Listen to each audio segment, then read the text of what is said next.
Good afternoon, everyone, and welcome to today's meeting of the South and West Plan panels.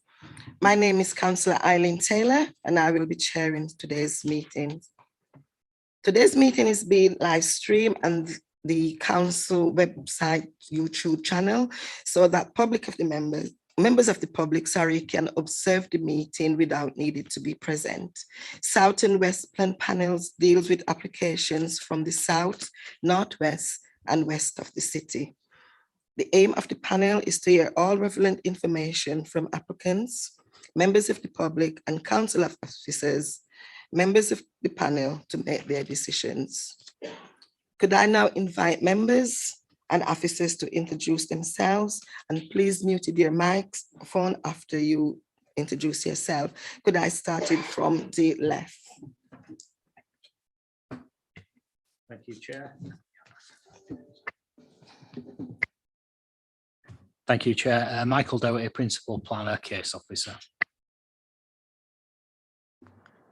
John Booth, Principal Engineering, Highways Development Services. Councillor Sharon Burt, Middleton Park Ward. Councillor Sharon Hamilton, Meanwood and Moortown Ward. Councillor Denise Reagan, good afternoon, from Bermondsey and Richmond Hill Ward. Good afternoon, it's Councillor David Jenkins from Killingbeck and Seacroft Ward. Councillor Paul Ray from Hunslet and Riverside Ward. Good afternoon, Lewis Footick, Technical Support Manager, and I'll be in charge of the PowerPoint today. Hi, I'm Robert Finnegan. I'm Councillor for the Molly North Ward. Good afternoon, everyone. Councillor Colin Campbell. Good afternoon, Councillor Trish Smith, Pudgey Ward. Good afternoon, Councillor Dawn Collins, Horsforth Ward. Andy Booth, Clerk to the panel. Afternoon, Nicole Walker, Legal Advisor to the panel. Hello, Adam Ward, Southwest Team Leader.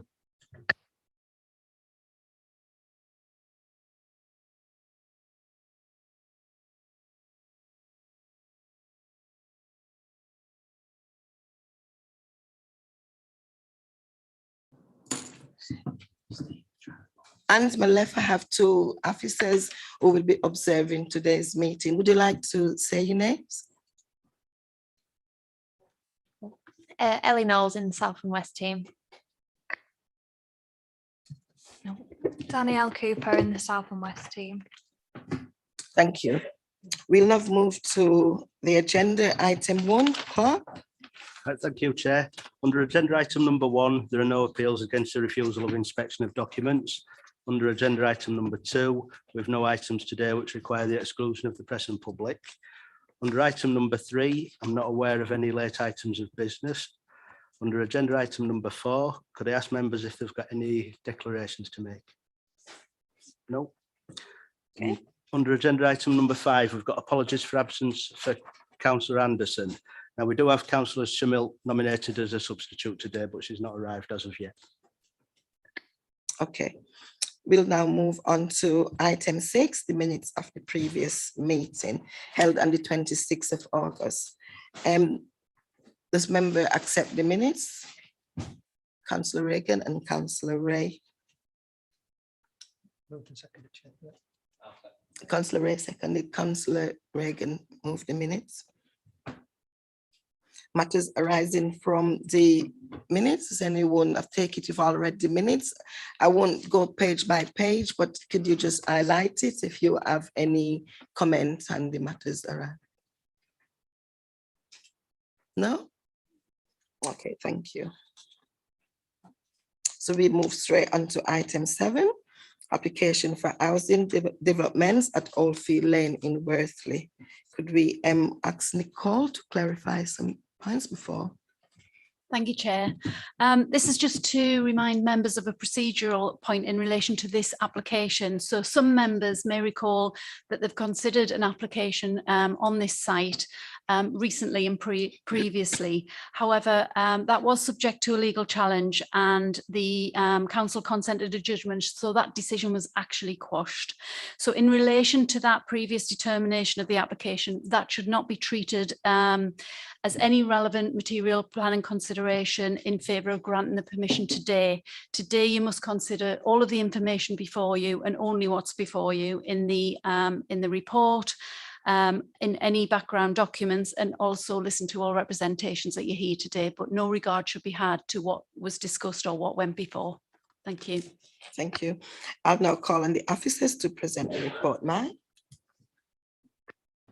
Thank you, Chair. The application relates to an outline proposal for residential development at Oldfield Lane, Wortley. At this stage, the matters considered by members relates to the principle of the development and access into the site, with all matters reserved for a future application. The applicant is Leeds City Council, and the proposal will be to deliver 100% affordable house, 100% council housing on this site.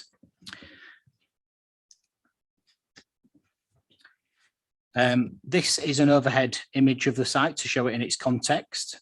Just for information for members, there are site requirements within the SAP which require any development to provide on-site green space to link up with the existing green space to the north of the application site. And there's also requirements to provide a green link from Oldfield Lane to the green space and local improvements to existing sports facilities within the local area. So just going to the slide, it's an overhead image just to show the site context. The application site located in the bottom centre of that slide. There's a Asda shopping store to the right-hand side of the application site. Residential properties are located to the south, as you can see. They're also located to the west and the east of the site, with existing green space located to the north, beyond the tree belt shown in the picture there. Footpath connections exist between Malmesbury Place at the top right of the site to Oldfield Avenue, which is on the left-hand side. And the footpath also connects to a route going through to the existing green space. Just to give you an idea, this is a wider overhead shot of the application site, and it's located to the top left of that image. Towards the right is Wortley Recreation Ground, which is the closest allocated green space for the development, and it's approximately a 3-minute walk from the site to the entrance at Oldfield Lane. This photo is taken from Oldfield Lane itself, looking at the site, and this point where you can see the gap in the wall just to the corner of the site, this is where the vehicular access is proposed as part of the application. So skip this one there. The second photo is taken from the same location, but you'll see the Asda store to the right-hand side there. This photo is taken from the Malmesbury's. To the right of the application site, there is a gap in the wall which is evident there, which allows access onto the site, as well as to the footpath which runs to the north. And this photo is taken from Oldfield Lane, looking left towards the western boundary. You can see a building there which is within the site but vacant, and this will be demolished as part of the development itself. Again, this photo is taken from Oldfield Lane, but looking to the east towards the existing dwellings on the Malmesbury's. And this photo is taken from Oldfield Avenue to the west of the site. There is an area of hard standing there, which was associated with its former use. And final photo, this is taken from Oldfield Avenue. It's just to show that there's a slight difference in levels between the application site itself and Oldfield Avenue. So members have a full report in front of them, which highlight the main points for consideration on the application. The application itself looks at the principle of the development and the access to the site. In terms of principle, the site itself is allocated for housing, and as such, officers consider that there are no planning reasons not to support the principle. Conditions are to be attached to any approval which deals with matters relating to accessible homes, space standards, housing mix, environmental policies, and matters relating to the specific site requirements.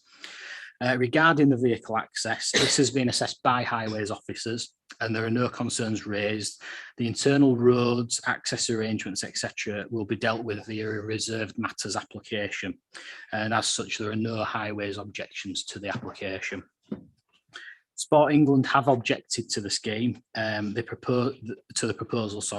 They consider that the scheme would lead to the loss of playing fields. Sport England have been notified as a statutory consultee on this application, given that the fields have been in use within the last 5 years. However, in light of the site allocation and the previous detailed assessment of the site, officers do not consider that their objection raised alters the view with regard to the principle of the development. It's recognised that there's been a significant level of representation to the application.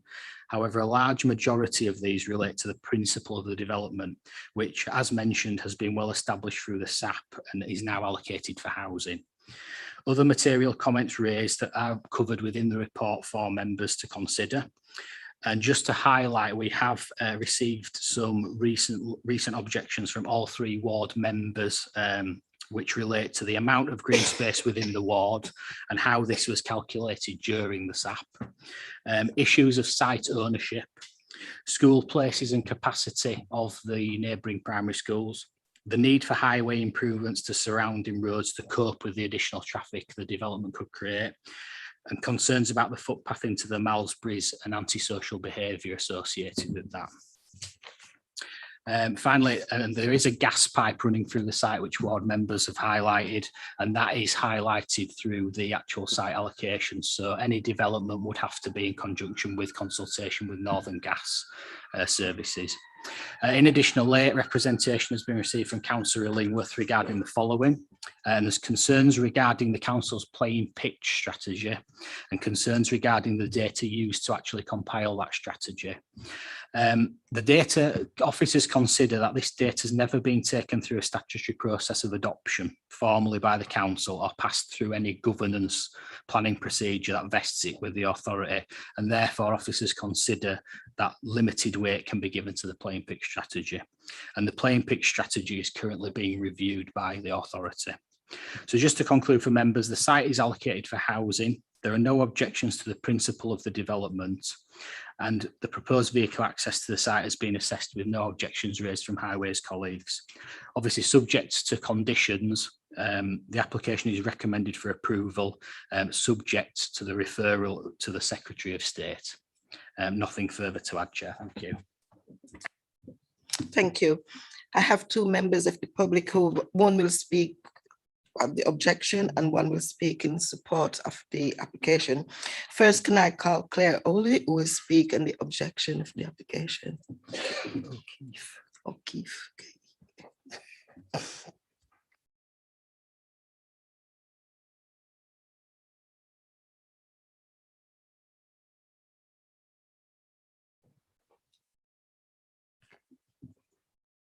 Hello. Hi, Claire. You've got 4 minutes to address the... Shall I introduce myself first? Please. My name's Claire O'Keefe. Sorry, Claire, are you going to sit down or are you going to stand? I'm going to stand up. Okay. I'm a retired early years teacher, Sure Start. Okay. I represent the United Communities in Wortley, including the objections to the last application. Right, I've made this, because I'm a nursery teacher, I'm going to tell you a story. Does this move up? Oh, can you hear me? All right. I have forgotten my first point. I might remember later. I'm going to suggest you ask me questions because I was preparing for 2 minutes. So I want to just bring to your attention that there is a live court case ongoing that is waiting to conduct a judicial review regarding lots of the matters involved in this application. Claire, sorry. Do you want to move the chair? Would that assist you out of the way? Because you do look a little bit uncomfortable, but yeah, also... I can probably sit down. But you don't have to sit down. I just bending over the chair looked uncomfortable. Thank you. The other thing is, really, we don't allow people to provide presentation material. There is an opportunity for members to ask you questions at the end of your presentation anyway. I'll read it to myself then. Thank you, sir. We cannot ignore Sport England. Sport England have been very clear. This, in your document, it says that there's been no community use. I have brought with me the evidence, some of the evidence, that it has been in community use since 1850. 1850 to 2021. It's protected by trusts. The charity that own it tried to save it, and the council said, you can't get grants because it's covered by covenants. That was in 2006. It was then valued at £2 million. It is a community asset. There's no doubt about that. The evidence has now been provided by Sport England. We will have the right to bid. We have a business plan, and there has been movement on that this morning about sources of funding. Surplus is not defined by quality. You have a green support paper of 2017 as part of your SAP. Oh, the point I was going to raise is you can change the SAP. You have done so with the Matthew Murray School. Playing pitch policy, you don't have one. Sport England has pointed this out. Your green space background paper of 2017 looked at Wortley Rec and measured it in acres and then recorded it in hectares. A hectare is 2.5 acres approximately. It's a council error. Tom Riordan acknowledged that.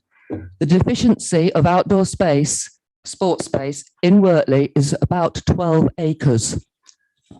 Also, Armley is deficient, therefore Wortley Recreation Ground is given to them as part of their sports allocation.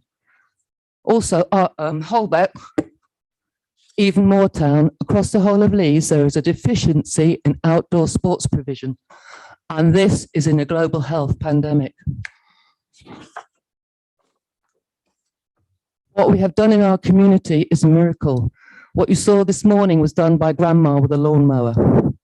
If the council had done as it should have done in 2006 and taken this trusted land from the trustees because they didn't want it anymore, they should have taken over maintenance, but only if they used it for a sports provision. We haven't been on furlough. We've been staffing the care homes. We've been working hard. Key workers or unemployed in our ward. Where we live, we want to play football where we live in the heart of our community. Netball where we live. We want a bike track, a running track. We want a homework Claire, club. You've got 4 minutes, sir. Sorry. Okay. Thank you. Before members ask any question, Nicole, would you like to say something? Thank you, Chair. Just to clarify the position with regard to the asset of community value and the judicial review point that that our speakers referred to today. That is a fact. There is a judicial review currently ongoing in relation to the council's decision not to grant a declaration of an asset of community value in relation to this site. However, as set out in paragraph 37 of your report, it fully covers this point. So just to summarise for you what that means is the judicial review is to be considered by the High Court later this year. But on the basis of our refusal at the point we're at the moment of that application, officers of the local planning authority don't consider the site to be an asset of community value because that is a position the council's at the moment. However, even if it had been granted to be an asset of community value, or if the High Court decides that our decision was flawed, then it would be a material consideration. But even if it was a material consideration for you to take into account, it's not considered by officers that that would carry such weight to impact on the suitability of the land for housing. And that's because if something is registered as an asset of community value, it doesn't crystallise the land from any development or future use of the land. And also the benefits of the proposal as set out by officers in your report are considered to outweigh any listing of an asset of community value, such that permission is justified even if the site was to be treated as such. So at the moment our position is it isn't, but you do need to acknowledge that that is being looked at by the High Court. But in any event, officers have set out what their plan and view is on that not being registered, or even if it was registered, what that would mean in planning terms. Thank you. Are there any questions to? Yeah, Finnegan. Thanks very much. I wonder if you just clarify a couple of points. One is the 12 acres deficiency. I'll be very interested in hearing what you're going to say about that. Now, You say the council hasn't got a playing pitch strategy. The planner says we have, but we can ignore it. It's not relevant. Can you just clarify which it is and clarify the 12 acres? Thank you. There is 12 acres or more deficiency of outdoor sports provision according to your documentation. Tom Riordan said this was insignificant because we had Beeston Royds and Post Hill as natural green space, but Beeston Royds, the clue's in the name. Also, you can't access that because it's got subsidence. I can't remember the second part of your question. It was about the planning pitch policy. Sport England have said that you can't define this as being surplus to requirements unless you can point to an audit of outdoor sports provision and prove it. So they haven't proved it. So until there is a playing pitch policy, it's sort of it's hanging on a, I can't explain it properly really because I'm panicking like mad.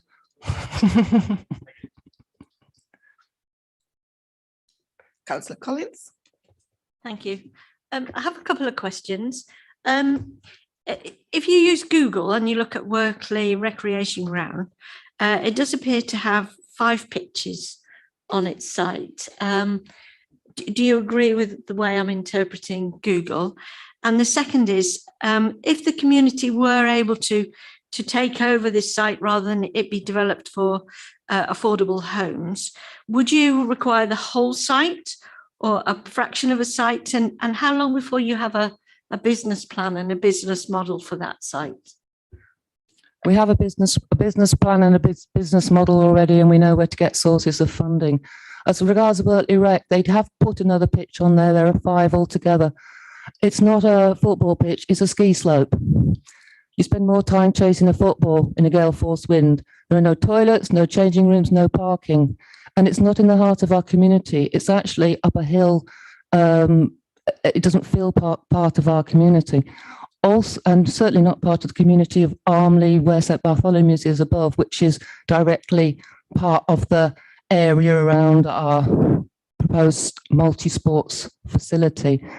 There is an area at the back of Wortley Rec, the sloping land, where compact, sustainable housing could be built south-facing. You could actually dig up Wortley Rec pitches, put in a ground source heat pump to heat those homes, and you could rectify the terrible drainage problems up there, because most of the last 2 years, games have been cancelled because of the state of those pitches, as have most of the pitches in Leeds over the last 2 years. Only TV Harrison is playable in wet weather because it was mined for clay before 1850.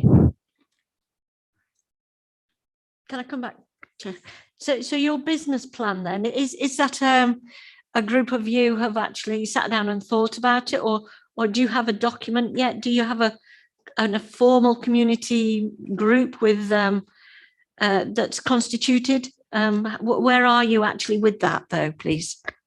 We have the TV Harrison Action Group, chaired by Michael Meadowcroft, former alderman of the City of Leeds.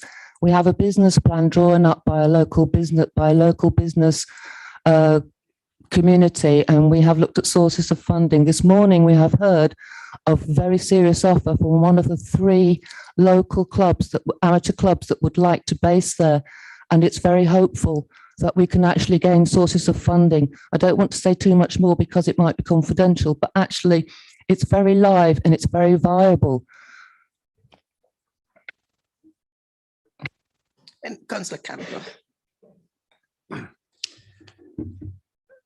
I went out this morning with the chair to have a look at the site. If you look at it, there's definitely a football pitch there. But the other half of the site is somewhat overgrown, I think is the best way to describe it. More natural, perhaps, but even better. Would you wish the unkempt area to be retained in the same way as perhaps you might wish for the football pitch, or would it be possible, in your opinion, to separate the 2 out? And perhaps our development on the area that currently doesn't appear to be used for recreational sport. We've looked into this with, I think it's Jeffrey Chatterton he's a professor at the Met, a geography professor, an ecologist, community homes. We discussed it with him about 2 years ago. And we then, at the time, we were mulling around plans. To me, I would like to retain those historic netball courts. They were amazing. We don't have enough netball provision, outdoor provision for this city for girls. We've always focused on football, which tends to go for boys, but there is a real market for young women, for girls, retired people to use netball courts. We are a community that builds things. We're White Van. We can dig the trenches. We can make that car park. We can make that running track. We know how to do these things, and we've got a real plan to do it. I've forgotten the rest of your question. Oh, I know. Hold on. Looking at the green space at the back of the 4 acres, there's actually, in my mind, there actually could be compact eco homes around it and up, and still retaining the green areas. It just requires a little imagination, and this could be a real flagship pilot project for Leeds Council. Eco homes on Wortley Rec, eco homes around our sports provision. It could bring new life into the area and give us all hope.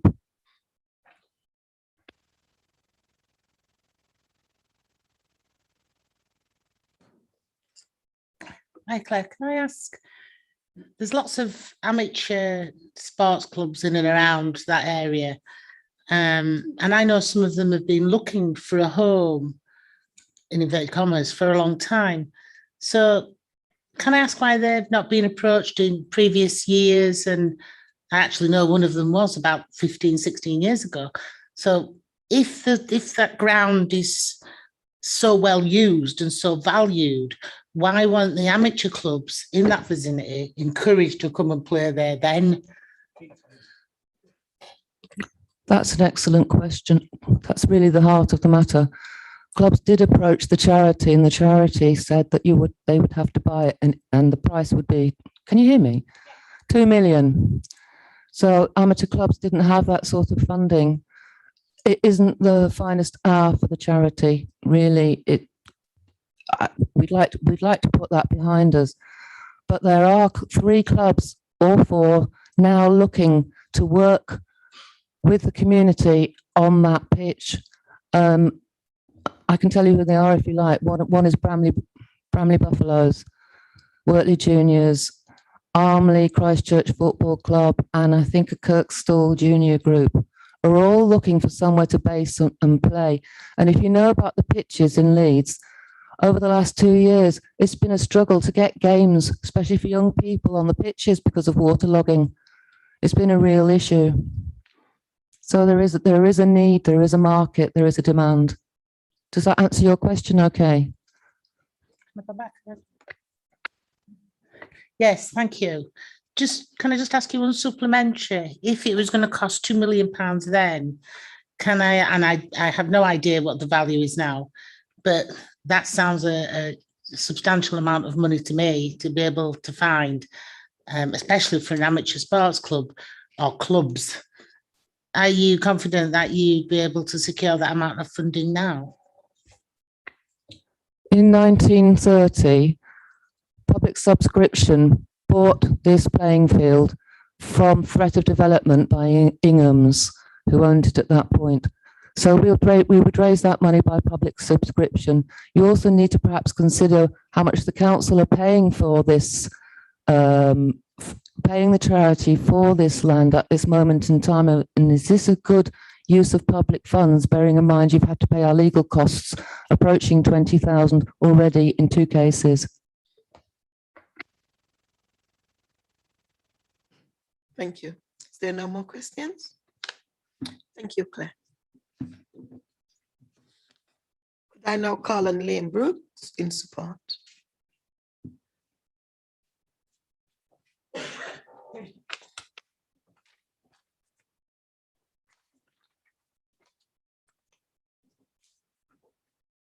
Lane, you've got 4 minutes.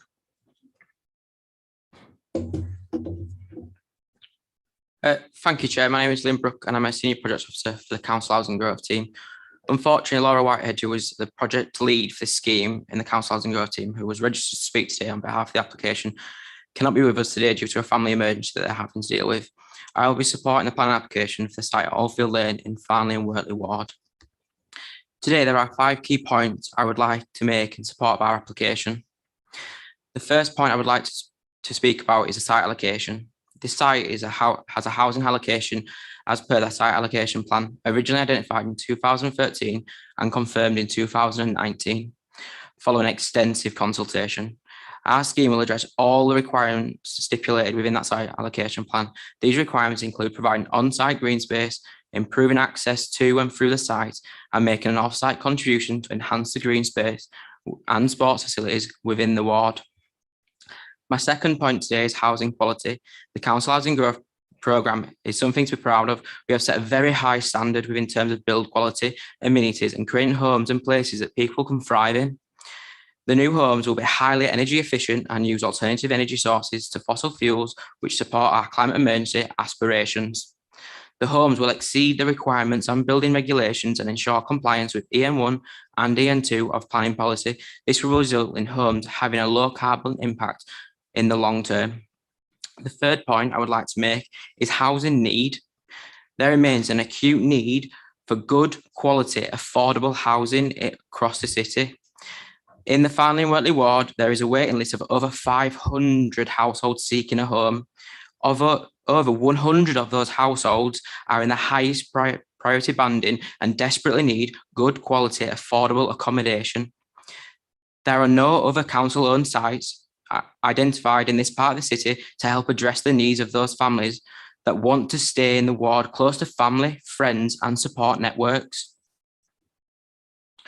My fourth point today is that I would like to make reference to the consultation. We have ensured pre-planning consultation was carried out, which included direct mail to over 800 households, including an online consultation material. This enabled local people to comment on our proposals. We recognise that new schemes can create concerns and objections in relation to the impacts of this development have been raised, but we are confident that we can address those legitimate planning concerns in our more detailed applications. We know that there is support for the scheme as well, including from local sports clubs, which will help bring wider benefits to local green space, sports facilities, and our scheme will ensure we mitigate the concerns around the pressures of infrastructure and transport. My final point today is improvements to green space and access. The development will provide properly laid out and maintained green space, which provides links to and through the site, creating a more cohesive and integrated development. In addition, a community zone will be generated to improve other existing local green space and sports facilities nearby. There are a number of established sports clubs within the community, including Wortley Juniors, Farnley Falcons, West Leeds Rugby Club, and Wortley Football Club. There are 4 football pitches and 1 rugby pitch already available and in use at Wortley Recreational Ground, which is very close to site. The community sums generated by this development can attract further match funding to support sports facilities and activities in the ward. I'd just like to thank all members today for listening to my reasons why I believe this application should be supported, and I'll take any questions from the panel. Thank you, Leah. Are there any questions? Councillor Campbell. Thank you. I appreciate you've been sort of thrown in the deep end on this one, but I hope you'll do your best. Right. A couple of questions. Number one relates to green space. Initially, I was going to ask you, would the green space, the policy green space, be provided on site? But what you appeared to say at the end was, no, it wouldn't. And can I ask why, if that's the case, it will not be provided on site? I've got a second point.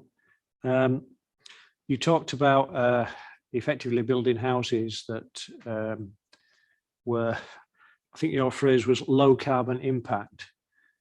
Why aren't we building the ones with zero carbon impact?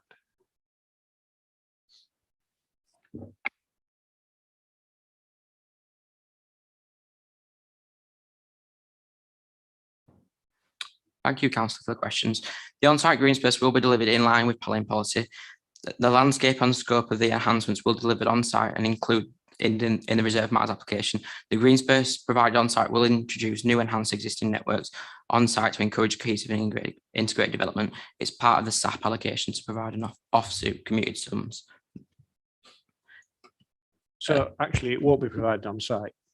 You effectively, the council's buying out by improving other property, effectively by saying we will use the funding that should be associated with the green space to improve other Councillor areas under Campbell. our control. Councillor Campbell. That one.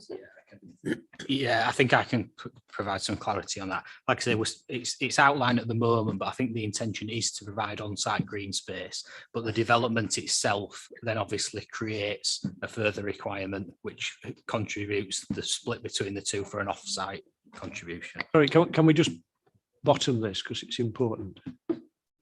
Are you saying to us that at, I suppose, detailed application time, if we agree with the principle, detailed application, there would be a conditioning which said all the policy green space had to be provided on site?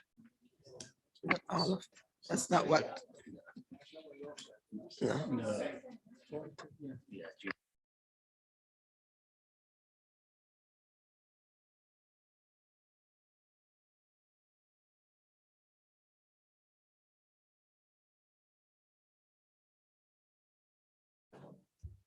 Sorry, just to clarify this, I think these questions actually Liam ought to finish first and then we'll pick it up afterwards rather than bringing the officers in part way through, because I'd like to just keep this clean in terms of how we deal with it. So I do apologise for that slight interjection. So we perhaps ought to come back to this, but on this particular issue, no, it will not replicate everything that's currently on site on the new site. There will be some green space provision provided on site, but it will not be the football pitches as such. And there will be a provision for monies to be used off site to actually enhance pitches elsewhere within the immediate area. Campbell, I know you want to come back, but can your question stay for the officer? Okay, so Councillor Collins. Thank you, Chair. My questions were about the green space as well, so I'm happy to defer and ask officers later. Councillor Burke. Thank you, Chair. My question's a little bit about green space, but I'll dump that bit. You said that the plan would enhance both green space, which I'm ignoring, but the sports facilities in the local area. Do you have any more detail on what that would look like? Thank you for the question, Councillor. So the proposal would look to develop the green space on site in line with planning policy. However, there is a SAP requirement to provide off-site contributions to enhance the sports facilities, which would be detailed in the reserve matters application.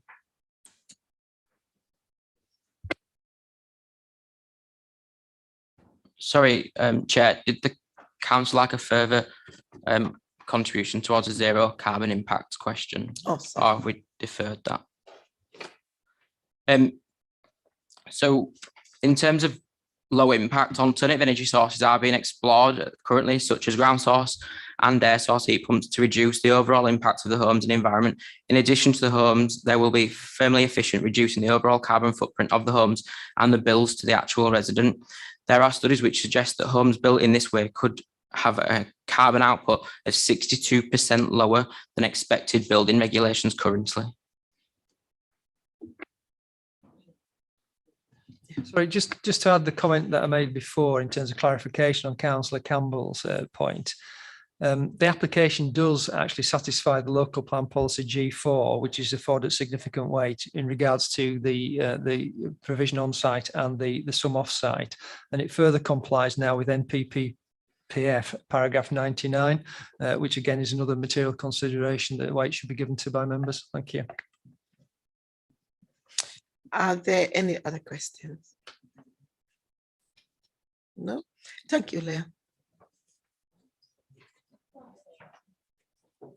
Are there any Members have any questions to officers? Silly question, isn't it? Right, let me have a paper. So Councillor Collins first, and I'll take it by that. Thank you. Keep your hands up, please. The first question, could you just clarify what you said in your introduction? Because you said there were affordable homes, but then you switched to council houses. First of all, could you just clarify what the outline planning permission would be for? Yes, because I think the document said affordable. And then the second thing is, have you as officers looked at the sports provision, especially the pitches on Wortley Rec?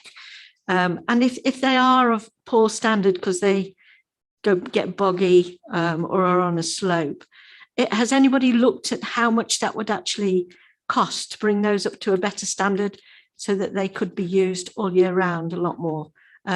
Because I'm keen to know whether the monies coming from this new proposed development would cover that cost.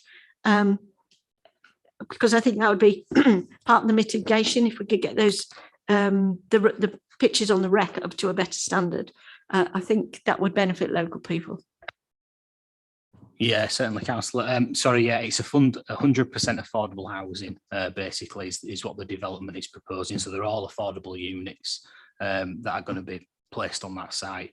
In terms of the sports provision and the Wortley Rec, I think the idea, like I said, this is obviously outlined and we can condition through a reserve matters to it, tighten it all up and ensure what members are minded to promote. But I think that is the strategy, that any off-site provision goes towards Wortley Rec for improvements to those sites. But I don't know what the specific cost would be to bring Wortley Rec up to sort of a 5-star standard, say, something like that. But the funds, I think, that the funds would be sent towards Wortley Rec to improve that as part of this scheme. Thank you. This is really a lot of this. There's been a lot of talk about who owns land, which, as we all appreciate here, is not really relevant because it's about the planning application, not the land ownership. What is relevant is the SAP allocation. So can an officer please take me through the process and the challenges that have been had to the SAP allocation of the site? Because in that sense, that is the material consideration for us here. Is that process strong enough to justify it being allocated as a piece of housing development land? Everything else are all civil matters, land ownership, etc. It's all for outside of this room. That to me is the crux of the matter. Is the SAP solid on this? Thank you, Chair. I can help out with that if that's useful.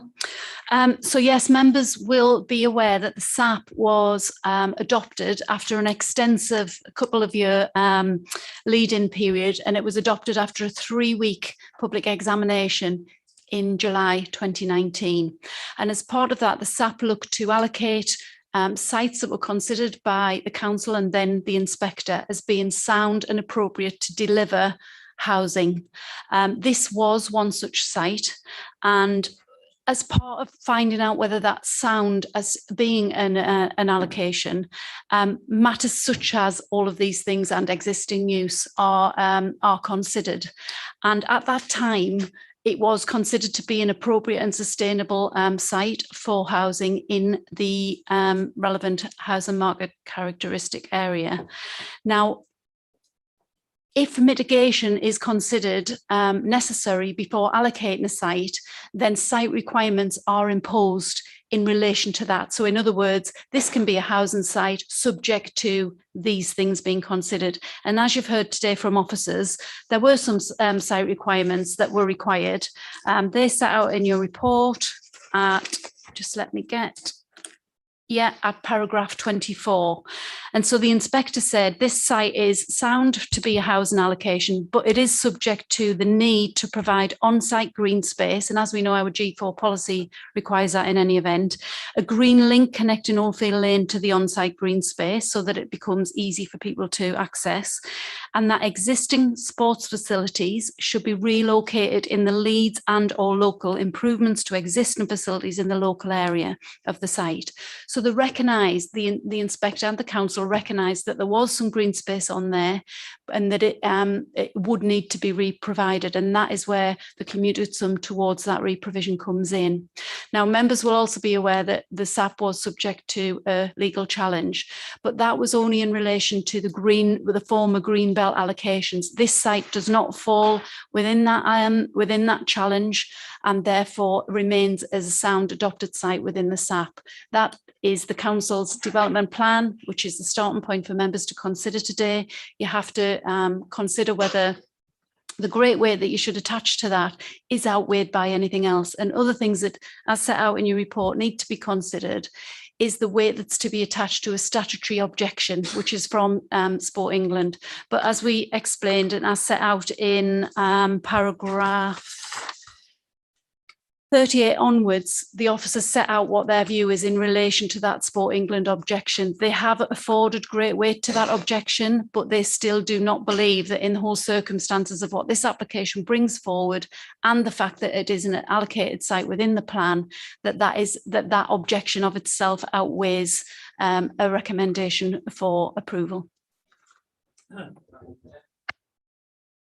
Thank you for that. And just for clarity for members and for the public watching, as part of that process, would the inspector have taken into consideration that the council does not have an adopted green spaces policy at the moment, as was mentioned, that we have something, but it's not actually awaited in policy? And would they have taken into consideration, I'm assuming there were ward member objections at the time, were they taken into consideration as part of that? Thanks, Councillor Ray. Just to give an idea of the consultation, there was over 25,000 people engaged in the process. That included ward members, residents across the whole of the city, and they were all had regard to by the council first, and then the inspector. In relation to the playing pitch strategy, which you refer to, the evidence base for the SAP was actually something which was a lot more detailed. It went further than just plain pictures. And that was, let me just get the name of it because it's quite long. I know it is that it was the open space sport and recreation assessment. And that basically looked at all of the open space, green space, sports, and all the different typologies that we have across the city. And it made an assessment of that. And that was used to support the evidence to allocate green space, because the SAP also allocates green space or designates it, as well as the housing allocation. So there was a very big data evidence base that the inspector was satisfied with and had regard to when determining whether to grant whether to grant sites to allocations. So just for clarity, that would have been taken into consideration, but what you're actually saying is they would have gone that step further. It's a much more detailed analysis. So actually the lack of green space as being proposed by the objectors in the area would have been taken into consideration as part of the actual process of agreeing this is a site allocation for housing. Sorry, obviously in preparation, you always try and second guess questions on things of this nature, don't you? I'd just like to add the site requirements for this particular site that we've got here in front of us in terms of the on-site provision covered by the reserve matters that will be forthcoming at a later date and the off-site sums went further than in many other sites and reflect the consideration given at the issue at the time. Just going back to the absence of a playing pitch strategy, it was not a consideration as the site was assessed as part of the Leeds open space and recreation strategy that Nicole's referred to, which considered, as she said, over 1,000 of green spaces across Leeds in its entirety. And this evidence was considered to be robust, was the term that was used, by the independent inspector, having debated this at length, examination by the participants. It's clear, therefore, that this was a strong material consideration in obviously the consideration of this application. So I hope that fully answers the question with what Nicole said as well. Thank you. Councillor Campbell. Can I just touch on this, because I think this is the crux of the discussion. For somebody who sat through all the meetings of the SAP and the pre-SAP and the post-SAP, and are scarred for life with it. I think one of the things we always said as part of the SAP allocation was, yes, these sites appear to be available, but they have to tick all the other boxes as well. And I think we're on the tick all the other boxes at this point. Can I just ask a question? Because it's been said, hasn't it, that Sport England's latest comments, we have to take on board as a material consideration. All right. And we give that individually, we give that the weight we feel is appropriate.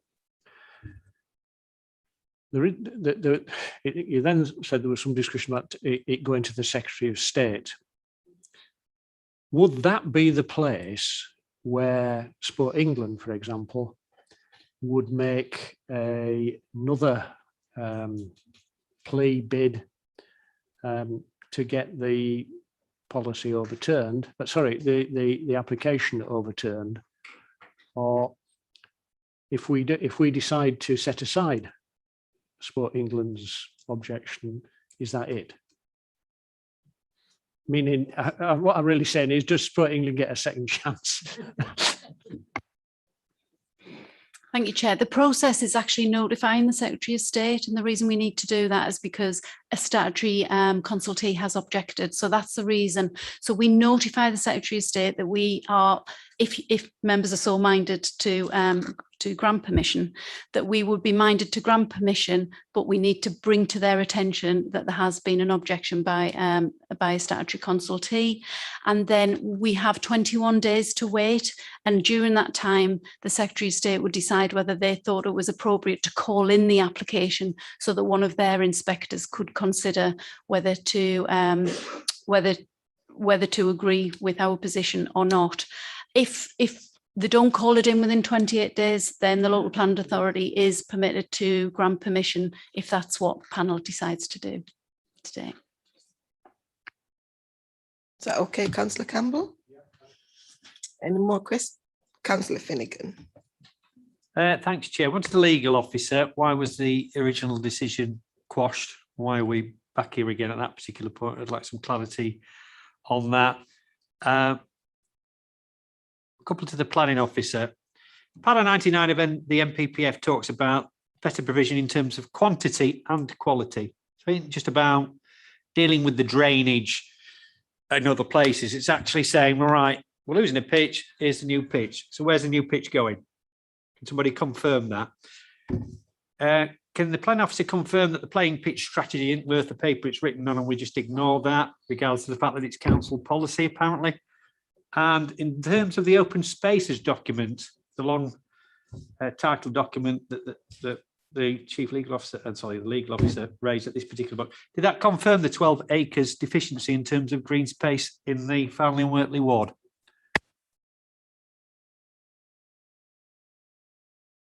Yeah, I'll answer the questions on obviously the playing pitch improvement. There's not necessarily at this stage details to confirm that a playing pitch will be put back or a new playing pitch will be provided.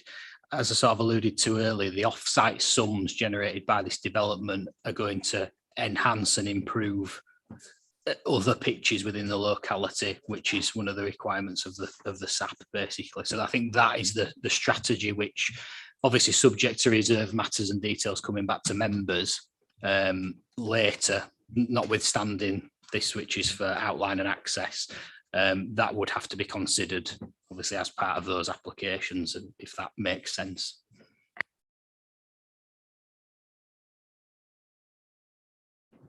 Sorry, I'll debate it later. I'm not...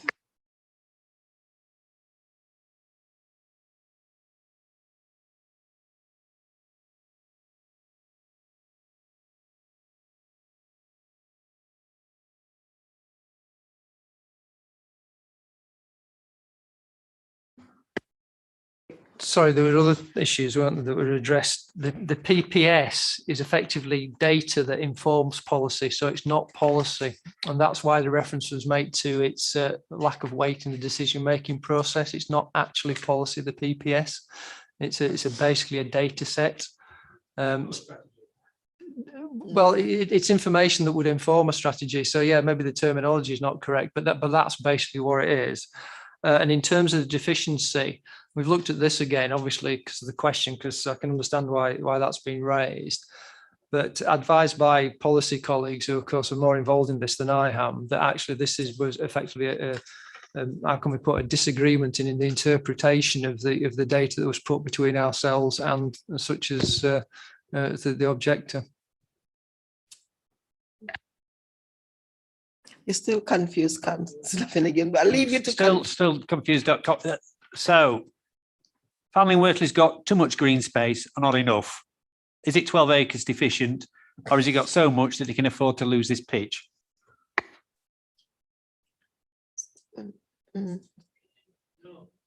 Sorry, Nicole. It's an interesting question, isn't it? Because as Nicole's just trying to remind me that this was actually dealt with back in the site allocations plan stage. So it's a decision that's being made, but things have been reviewed all the time because obviously sites come up and go as ever. So there is a strategy being developed by Parks and Countryside, but at this point in time, we think it is acceptable for this playing pitch to be lost. I think that's better. Councillor Smith. Thank you, Chair. I think you'll be quite pleased that I'm going to ask a highways question. We haven't started on that. No. The area is very, very built up, shall we say. And Oldfield Lane, I think it is, isn't it? That Oldfield Lane that it's on from memory. It's a few years since I've been down there, but I used to spend a lot of time down there. It's very, very busy.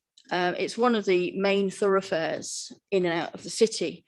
And I can only see one access point in and out of the proposed new site.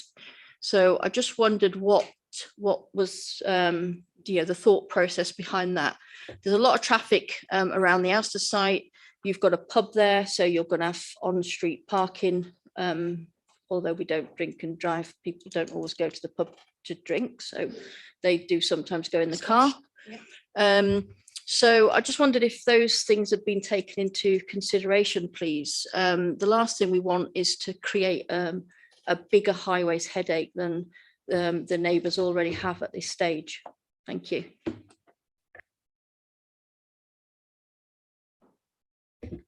Hello, thank you. In highways terms, this is a relatively small site, and for sites such as this size, you'd only generally have one access point anyway, because we tend to look at traffic impacts in peak periods, and the peak period traffic flows for this site are rounding up around about 30 two-way trips in each of the peak periods. Which wouldn't generate any sort of severe impact, because in highways terms, the test is whether the cumulative impact of the traffic associated with the development would create a severe impact. I appreciate all of that, but I'm thinking 61 homes, potentially 120 cars. Realistically, most homes have sort of one or two cars now. As much as we want to get away from the car, the fact is that there's, and where are all those traffic movements going to go? Yeah, I appreciate that people own more than one car, but they don't all drive out at the same time.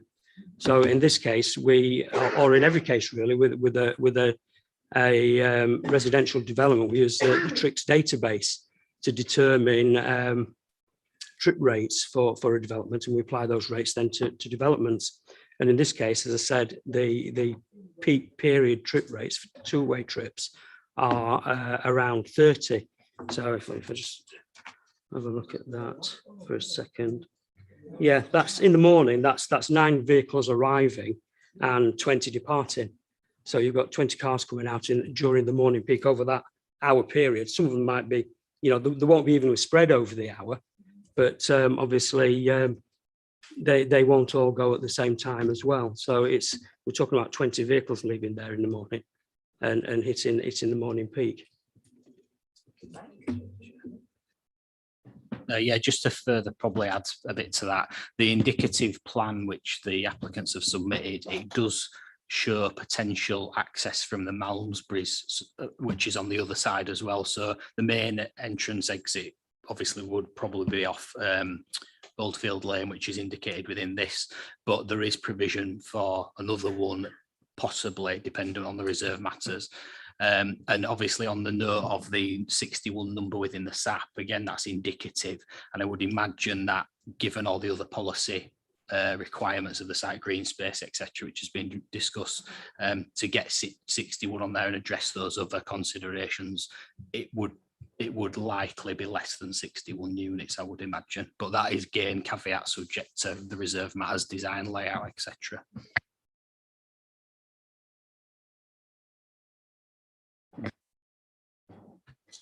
They're playing up a little bit today.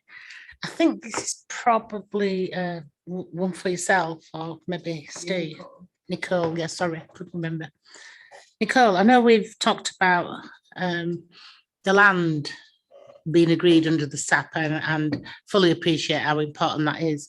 But can I ask why or if the SAP acts independently from any other strategies, even if they're only advisory? So, for instance, I refer directly to the playing pitch strategy, and that's part of the objection raised by Sport England, that you do a tally up of what playing pitches there are and say, well, we haven't a surplus or we've got a huge surplus, so we can get rid of it. And I'm just really asking about the rationale of doing it before that strategy has been completed. And we actually, I nearly said we've got a plain level pitch, but that's a bit of a pun, isn't it? So just in a planning context, the SAP is part of the local plan, and that is the starting position for members to give, that has the greatest weight. And obviously, as you're aware, you need to take into consideration other material considerations that may or may not, in your view, outweigh the weight of our local plan as a starting position. So you'd start off thinking, well, this site is allocated for housing, but you're absolutely right to listen to everything else that's been put before you. Now, one of those material considerations is an objection from a statutory consultee, which you do need to give weight to. And so is the NPPF, the paragraph 99 that we're talking about, which is why we have gone through, or officers have gone through that in great detail in your report to say why they think, having had a look at paragraph 99, that having regard to that, they actually are of the view that it falls into two of the three exceptions it permits, which would then lead to development on an open space being classed as acceptable. The playing pitch strategy is something, it's something that the council's obviously got and have been working on, and it's data in relation to playing pitches. But as you've heard from colleagues, it's not been through any sort of council governance. So sometimes we'll have strategies that will, as you know, go through executive board and they will approve that as being a council strategy. This, as we've heard, is not at that stage yet. And therefore, whilst it's right to acknowledge that it exists, it's not a formal document as such. And it certainly, as we've heard, is being reviewed because it's deemed to be out of date or the data needs updating. So in this context, it's right to have regard to it, but the weight you can apply to that, I would suggest, is very little because it hasn't been approved by the council as a strategy. Is that helpful? Yeah. But what I was actually asking was because the objection refers to the fact that it's not completed, doesn't it? So it would perhaps be mindful to wait until it was completed so you could use that information to inform the decision. No, it does. Sport England's objection actually says that. So I just wondered why that kind of hasn't happened, or why we've moved it before that's taken place. That was actually my question, sorry. No, Councillor Burke, it has in effect, to be fair, because again, we expected these questions, and I suppose I'm going to hark back a little bit to Councillor Finnegan's question, because Nicole answered most of it far more eloquently than I did. Paragraph, just not trying to cloud the issue, but paragraph 40 of the report goes through the 3 exceptions in some detail. So I think that answers Councillor Finnegan's question better than I did earlier. If you have just a quick glance at it, and Nicole referred to the 2 exceptions in particular. But the playing field strategy is something that Parks and Countryside previously prepared. But then a green space audit was done as part of the site allocations plan. So in effect, the site allocation plan, which is the adopted document, is the document we should be referring to as a forming the policy basis. Is that correct, Nicole? I'm just trying to get in order. Shall I say that again?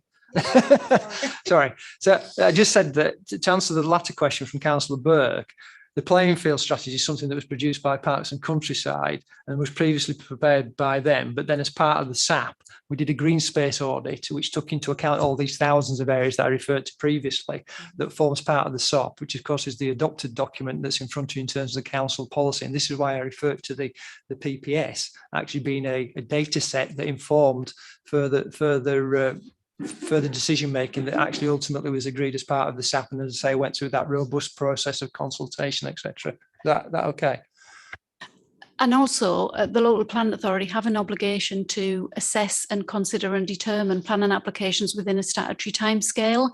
So whilst Sport England are suggesting that it would be a good idea to defer, we have a statutory obligation to be determining these applications within the relevant time. And I think they also do say, you know, that, sorry, I'm just having a look at what they say in the report. Yeah, they're looking to replace a playing field. Well, as you've heard, there's a site requirement which is requiring that commuted sum, not necessarily to replace it, but to enhance or improve existing sports provision. So the site allocations plan, through that process, it already identified there was a need. It wouldn't just want to lose open space or playing pitches. It has already acknowledged that for this to be a housing allocation, there is a requirement on that developer to make a provision to existing and enhance existing facilities.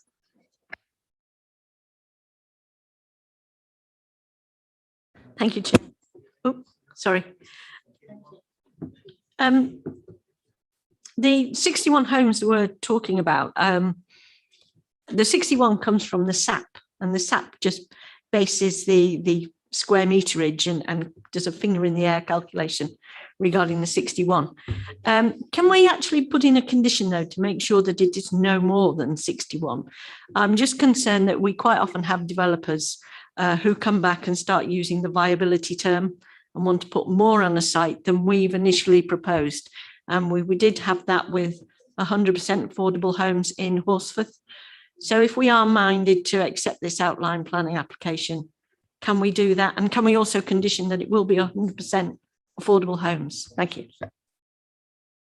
Just covering those 2 points, the application is for a maximum of 61, therefore the condition is not really necessary because it is granting permission for a maximum of 61. Ultimately, by the time, as Mike referred to previously, with the other requirements that will be required, the Leeds City Council shopping list, for want of a better description, the likelihood is that would reduce. There's nothing we can do to stop an applicant coming back with a viability assessment, excepting to consider that if they do so as part of the reserve matters, and then it will come back to Pounds panel anyway for proper consideration. So again, it's not really something that's appropriate to put on, but it would come back to you because the reserve matter application, because of the sensitivities, would come back to yourself in the end. Sorry, I think I've covered the 2 points. Yeah. I think you have, because the other one was to condition that it's 100% affordable. But I think that's in the description as well. It is, and don't forget who the applicant is.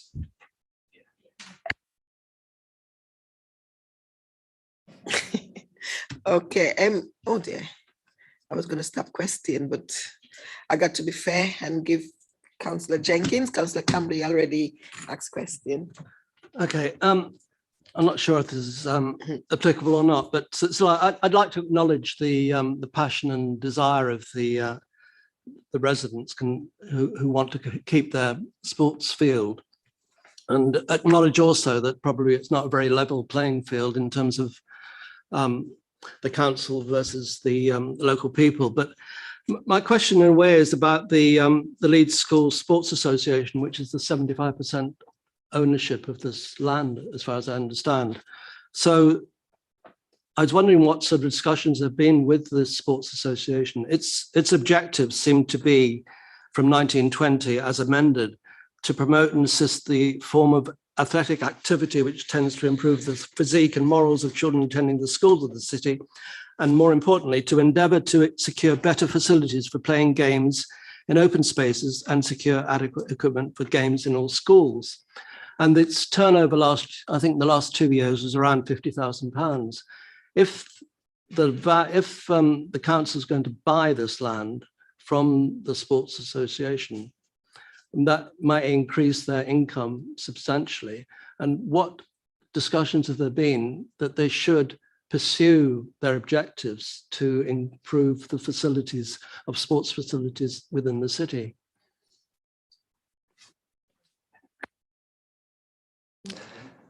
Chair, it's a good question, but I'm not sure it's really relevant to the consideration of this application, because the LSSA, obviously, they've got their own rules and regulations by which they operate. If then they come to a position where they wish to develop the site, well, that's an application that we have before us and we have to consider. I don't know whether Liam could add anything to that in terms of any discussions, but actually it's not really relevant to the consideration of this application.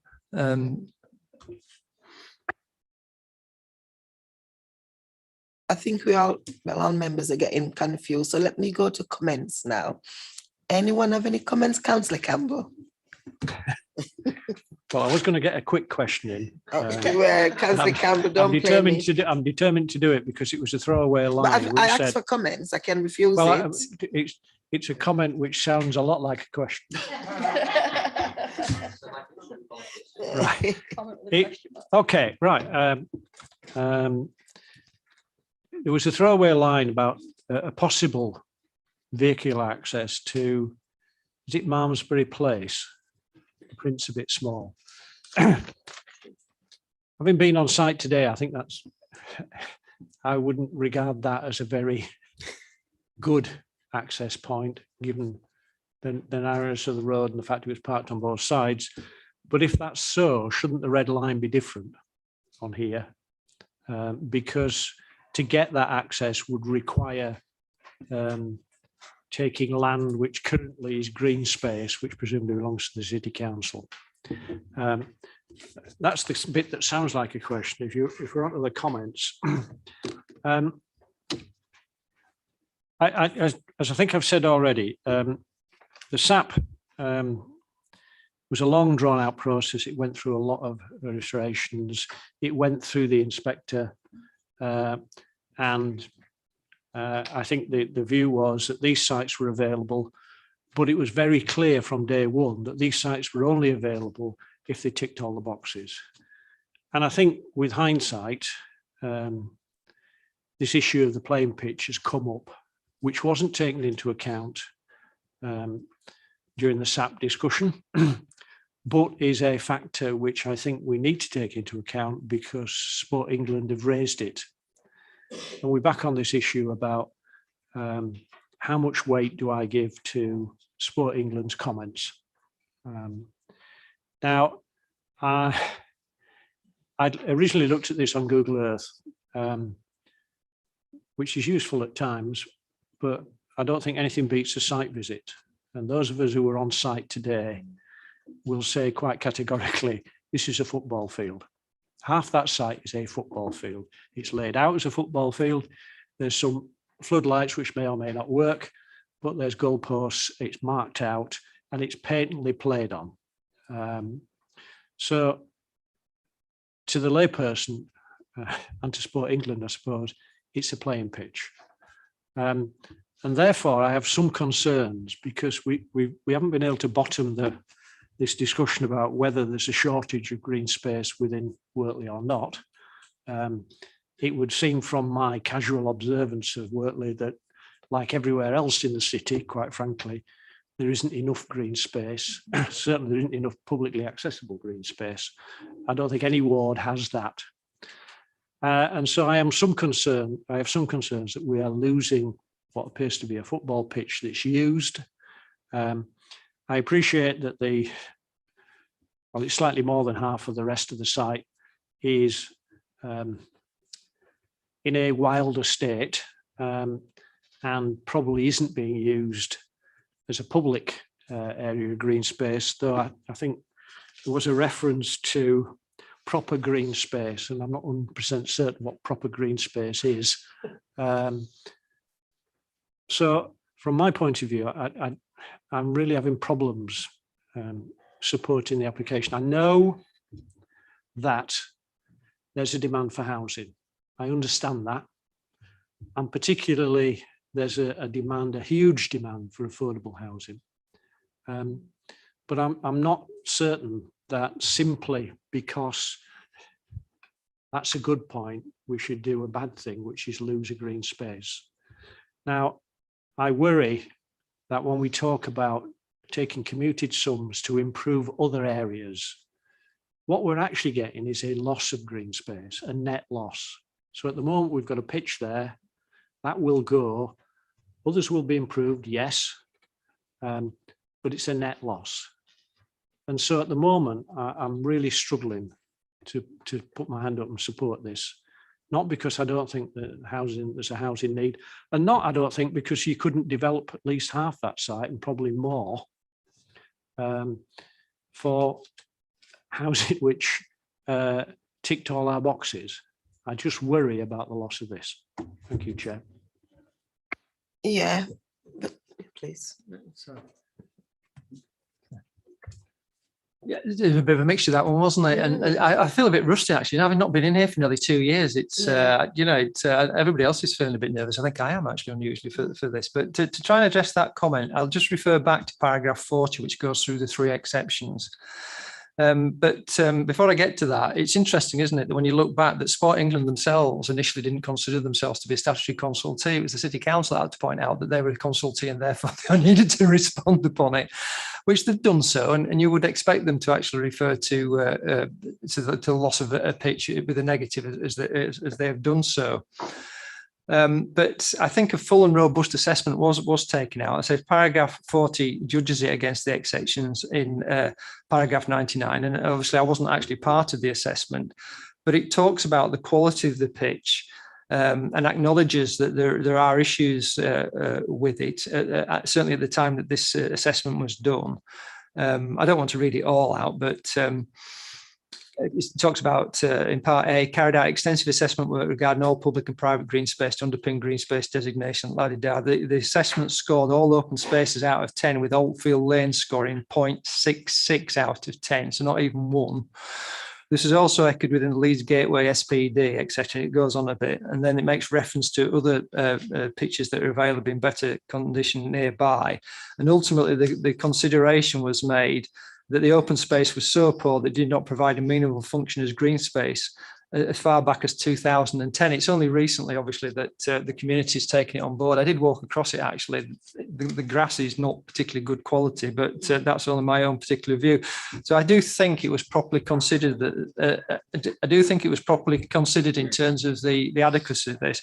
And it does actually acknowledge as well, does the report, that it is a potentially a net loss of green space. But then, like all applications, it takes in balance the benefits that this application would bring forward, which we've talked about, and ultimately comes to that conclusion that this should be recommended for approval, but fully acknowledges the input of Sport England, and I think has given it that proper weight in terms of the decision making. But the backstop of all of this is if members, and I just remind members of this application should be approved as the recommendation, we still have to refer this to the Secretary of State, and the Secretary of State will be provided with all the documentation, including knowledge of the Sport England's objection, and then the Secretary of State will ultimately make the decision as to whether to take that further.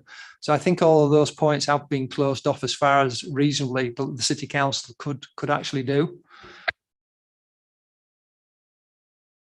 Okay, Councillor Campbell, you got a few seconds to make your decision. Councillor Finnegan.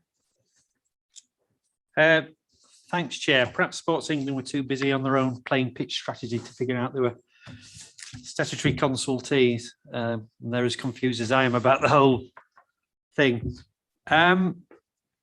at this particular point, I cannot support this recommendation because it seems to me that the MPPF paragraph 99 is contradicted by the SAP.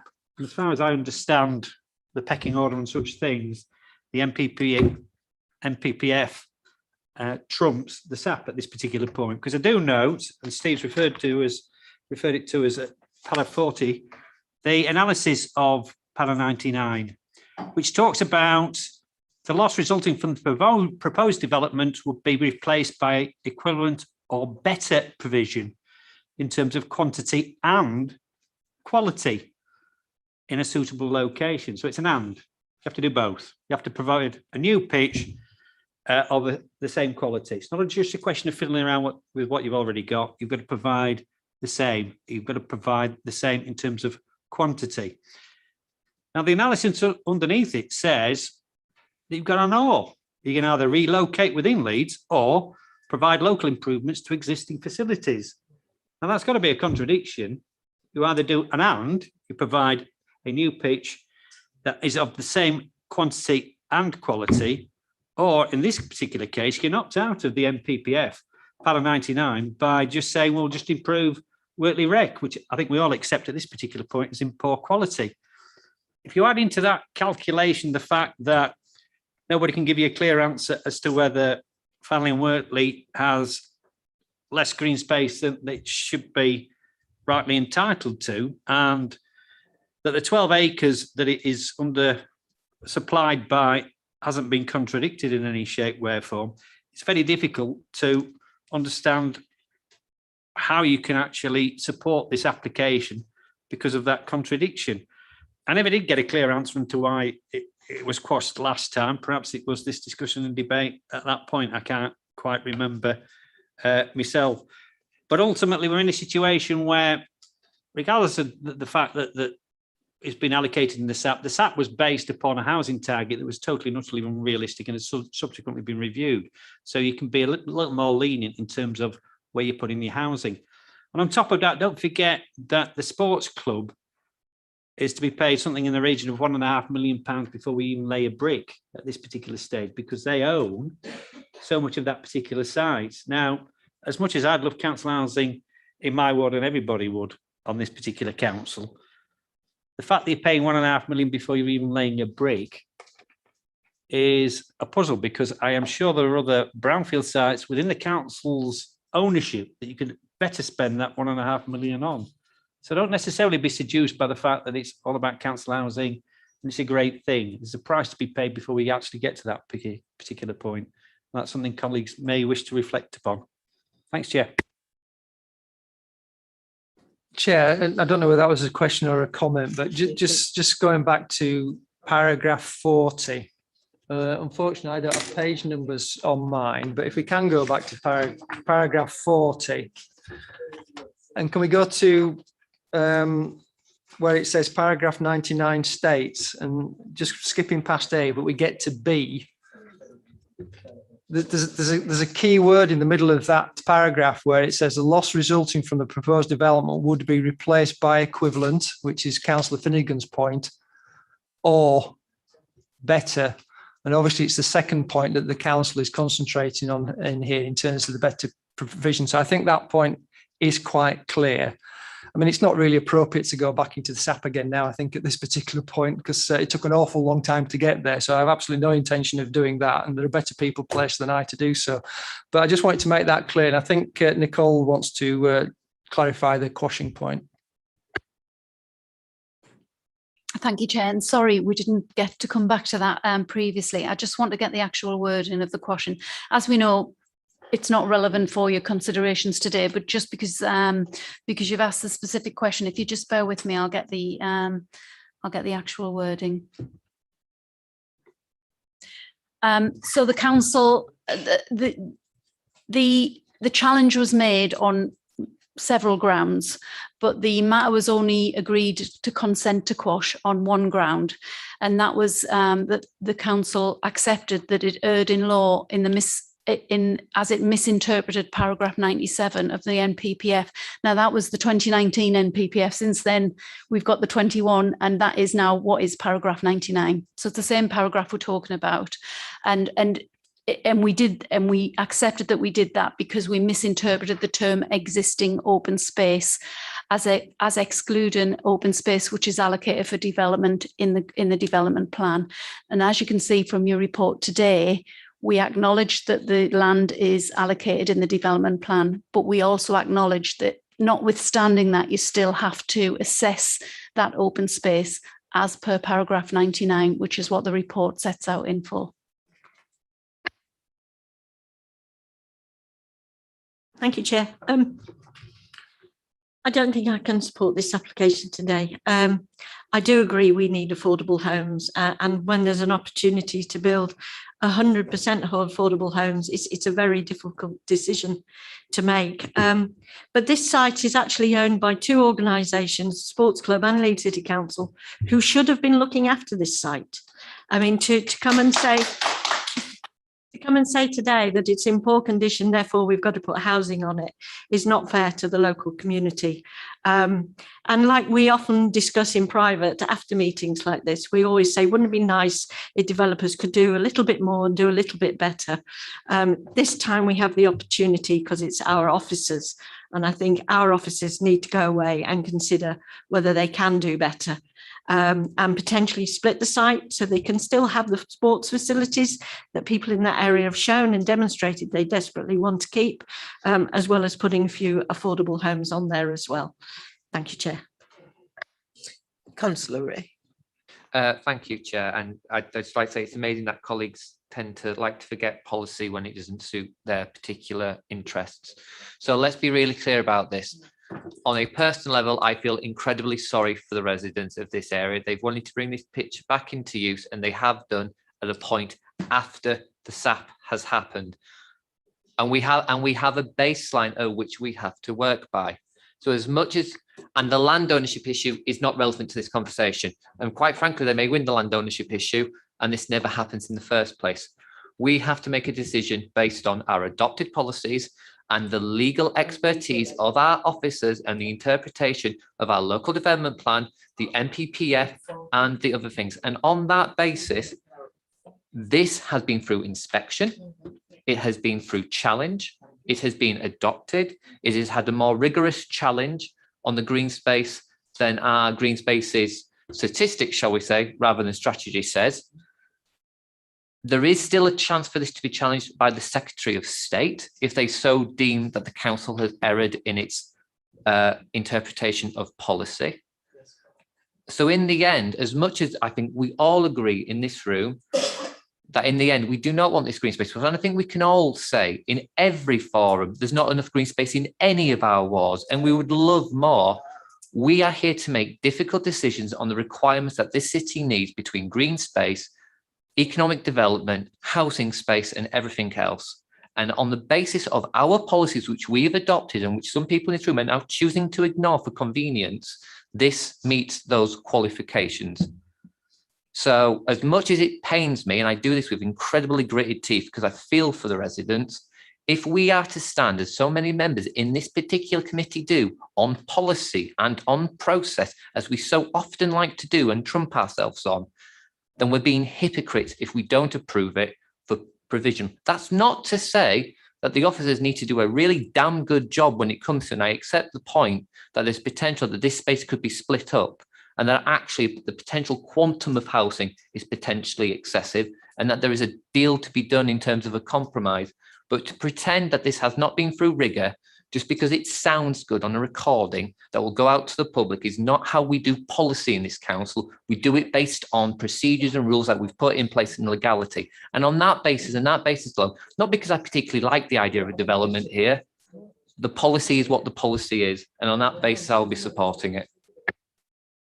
Councillor Burke and American, could you please? Is there any other comments? Thank you. No? So on that note, are there any officer would like to say anything? Any clarification? I don't think so. It's to move. Yeah. Somebody will move the recommendation, Chair. No, you will need to say the chief officer. You need to. No, you okay? Sorry, the chair's just referring to me, but really the only thing to be done now after the debates and comments is really if a member of the panel is prepared to move the officer recommendation, the report, and if it to be seconded.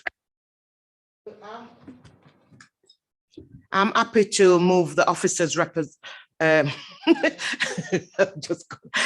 like to move the officer's recommendation subject to approval from the notification of Secretary of State, if so.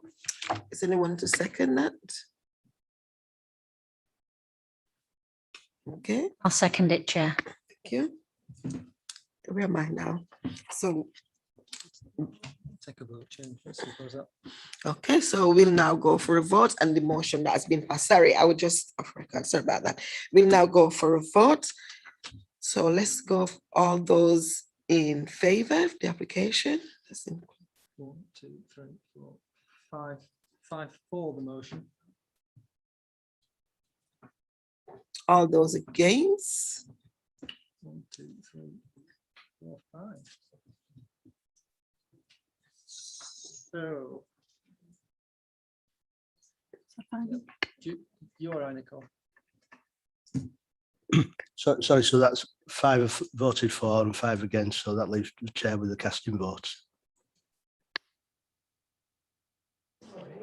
Chair, you vote, so you voted, but because it's an equality of votes of those people present, then you get a cast and vote.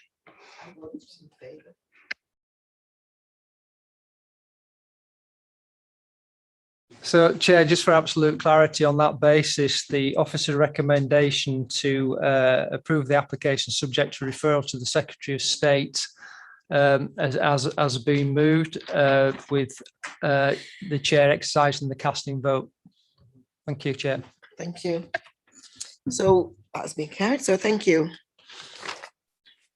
Would you like 5-minute break? Okay. Okay, so do I actually? So we'll be, I'll go by my watch. It's 5 past now, so say 1/4 past. Give us time, 1/4. You're in trouble with me. Don't go against your group. Don't go against.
Okay, everyone, welcome back. Councillor Blackburn.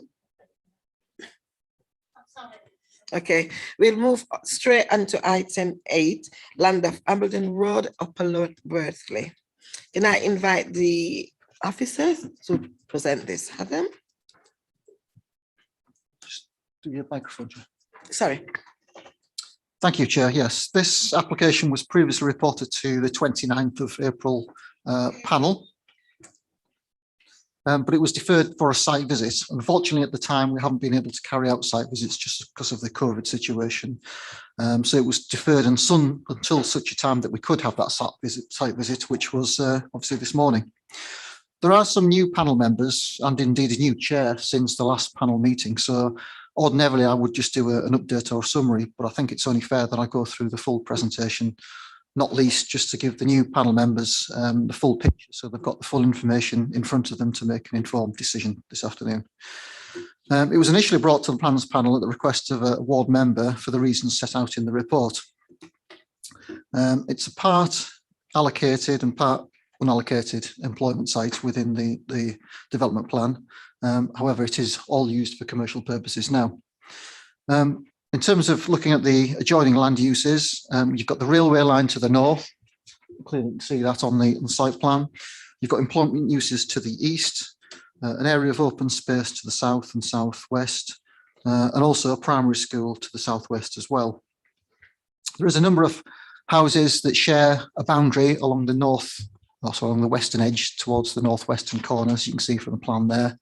And the other residential properties are Malmesbury Place to the southeast. Coincidentally, this is almost immediately next to the site that we just considered. So it's a bit of a coincidence. We've got two sites that are very close to each other on consecutive items on the same panel, which obviously has nothing to do with each other.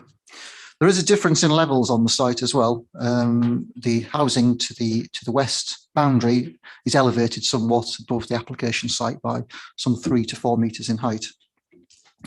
In terms of the planning history, planning permission was originally granted in 2017 for change of use of the land for a containerised storage facility, which would accommodate 249 individual units at 2.4 metres in height.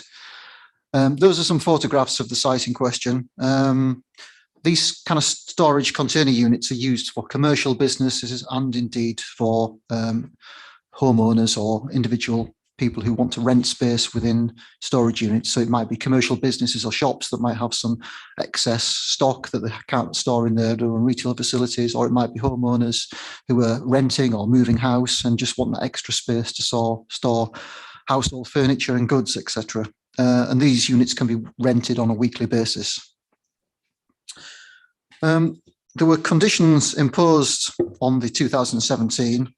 Most relevant one was the hours of use, and those permitted hours of use for customers are from 7 AM to 7 PM on Monday to Friday, on Saturday 8 AM till 5 PM, and on Sunday 9 AM till 2 PM.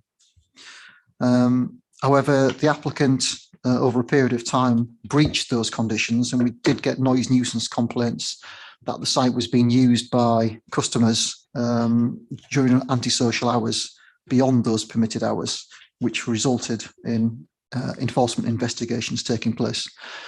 And also there were breaches in terms of how the site was laid out with regard to the siting of the containers, in that they weren't located in the correct locations, as was evidenced this morning. And also some of those containers had been put along the western boundary with the adjoining housing development, instead of being used for landscaping as per the planning approval. Following the enforcement cases, the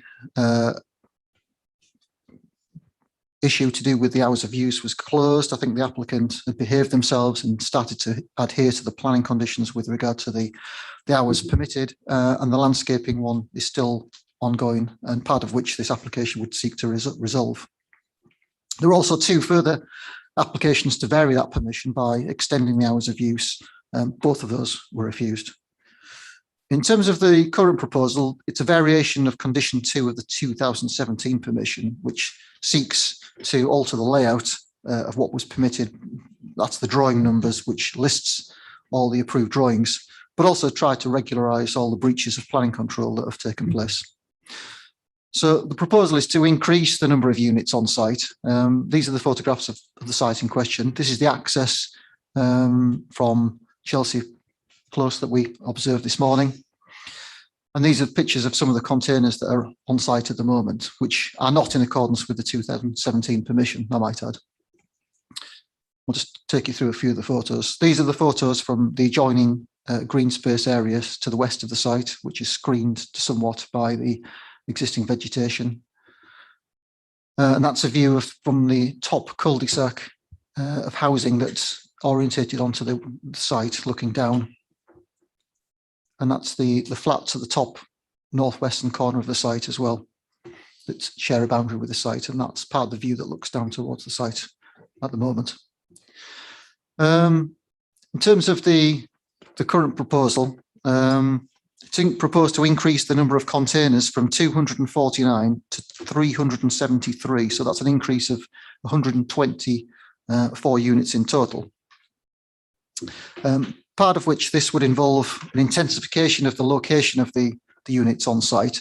So if I take you to the 2017 approval, so that picture in front of you there, that's the 2017 consented scheme, which includes 249 storage units, all single stacked. I think most relevant to note is that down the western boundary, it doesn't contain any containers at all. So that's devoid of any development other than providing additional landscaping. That hasn't happened, and this application seeks to remedy that breach and intensify the current use. There's also a planting scheme which has been approved, which also hasn't been fully implemented along the western boundary. And also there would be a number of car parking spaces that would be provided. So that's the consented scheme. This is the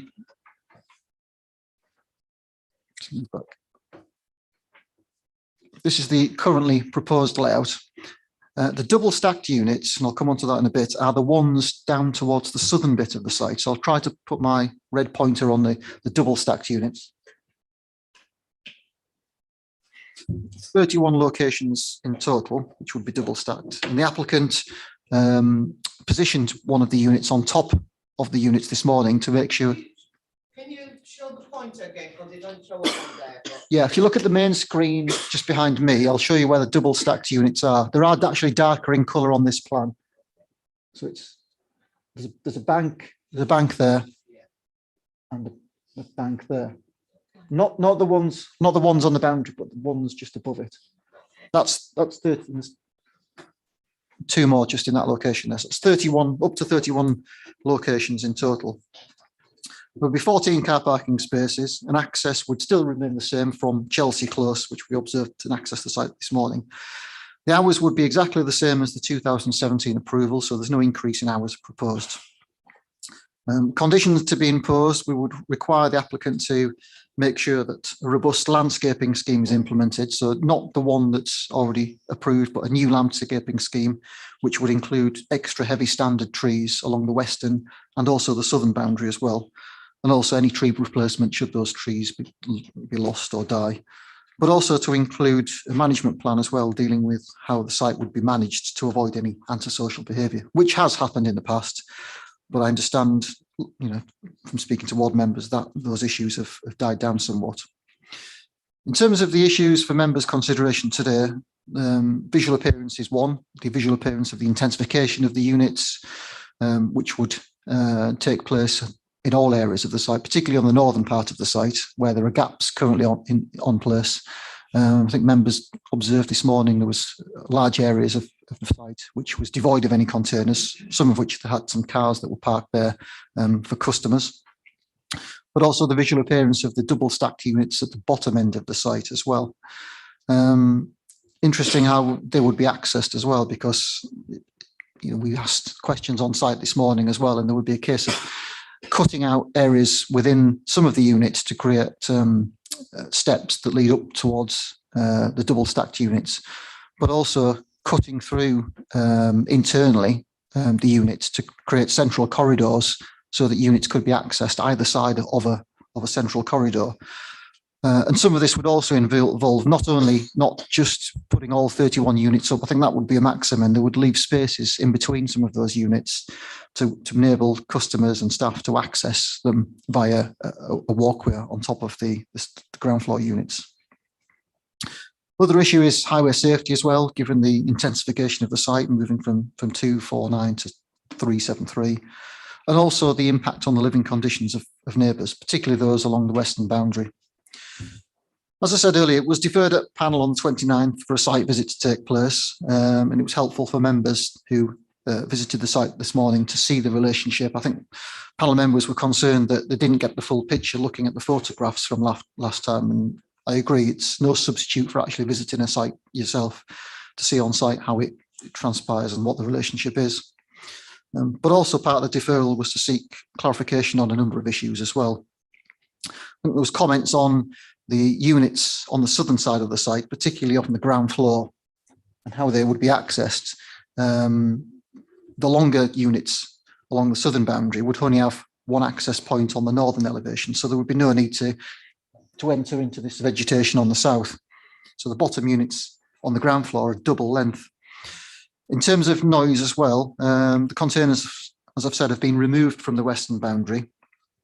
So the noise levels have been reduced in this particular location, and Environmental Health have said that the double stack units will be further away from the residential properties, and that equates to an approximate 12 decibel noise reduction for the point source noise propagation. And if the proposals were approved and implemented, environmental officers would expect that based over a 1 hour period of an assessment, they would unlikely lead to any increase in noise impact.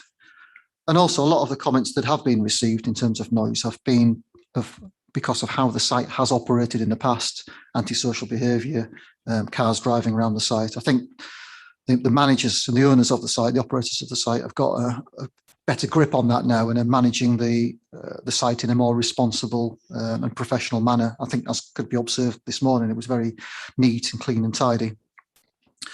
And also in terms of noise, the double stacked units, once in place, they wouldn't be removed and taken away and taken down again. Once they're there, they are there. There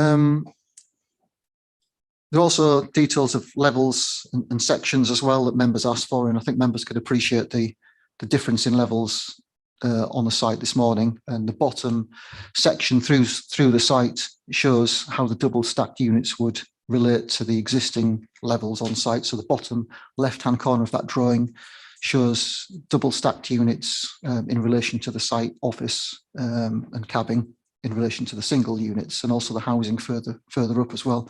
So the double stacked units are some distance, and probably the furthest distance away from the residential properties as you could get.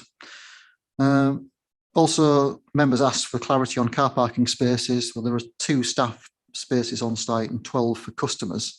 Having said that, when customers do come to the site, they just drive to their own individual units and then unload or load their goods from there. There are objections from local residents as set out within the report, and there are also objections from all ward members, again set out in the report.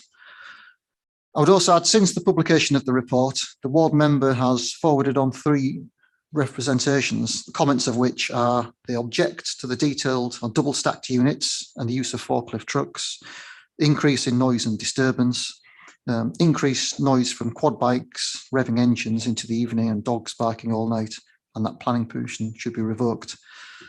I think I'm right in thinking that there would be no use of forklift trucks in terms of the double stacked units, because once they're in position, they are retained there. In terms of the increase in noise and antisocial behaviour, I think, again, that has been reduced since the site's been managed in a more professional manner. They are adhering to the permitted hours, and we would add additional conditions requiring a management plan to deal with any antisocial behaviour that might arise.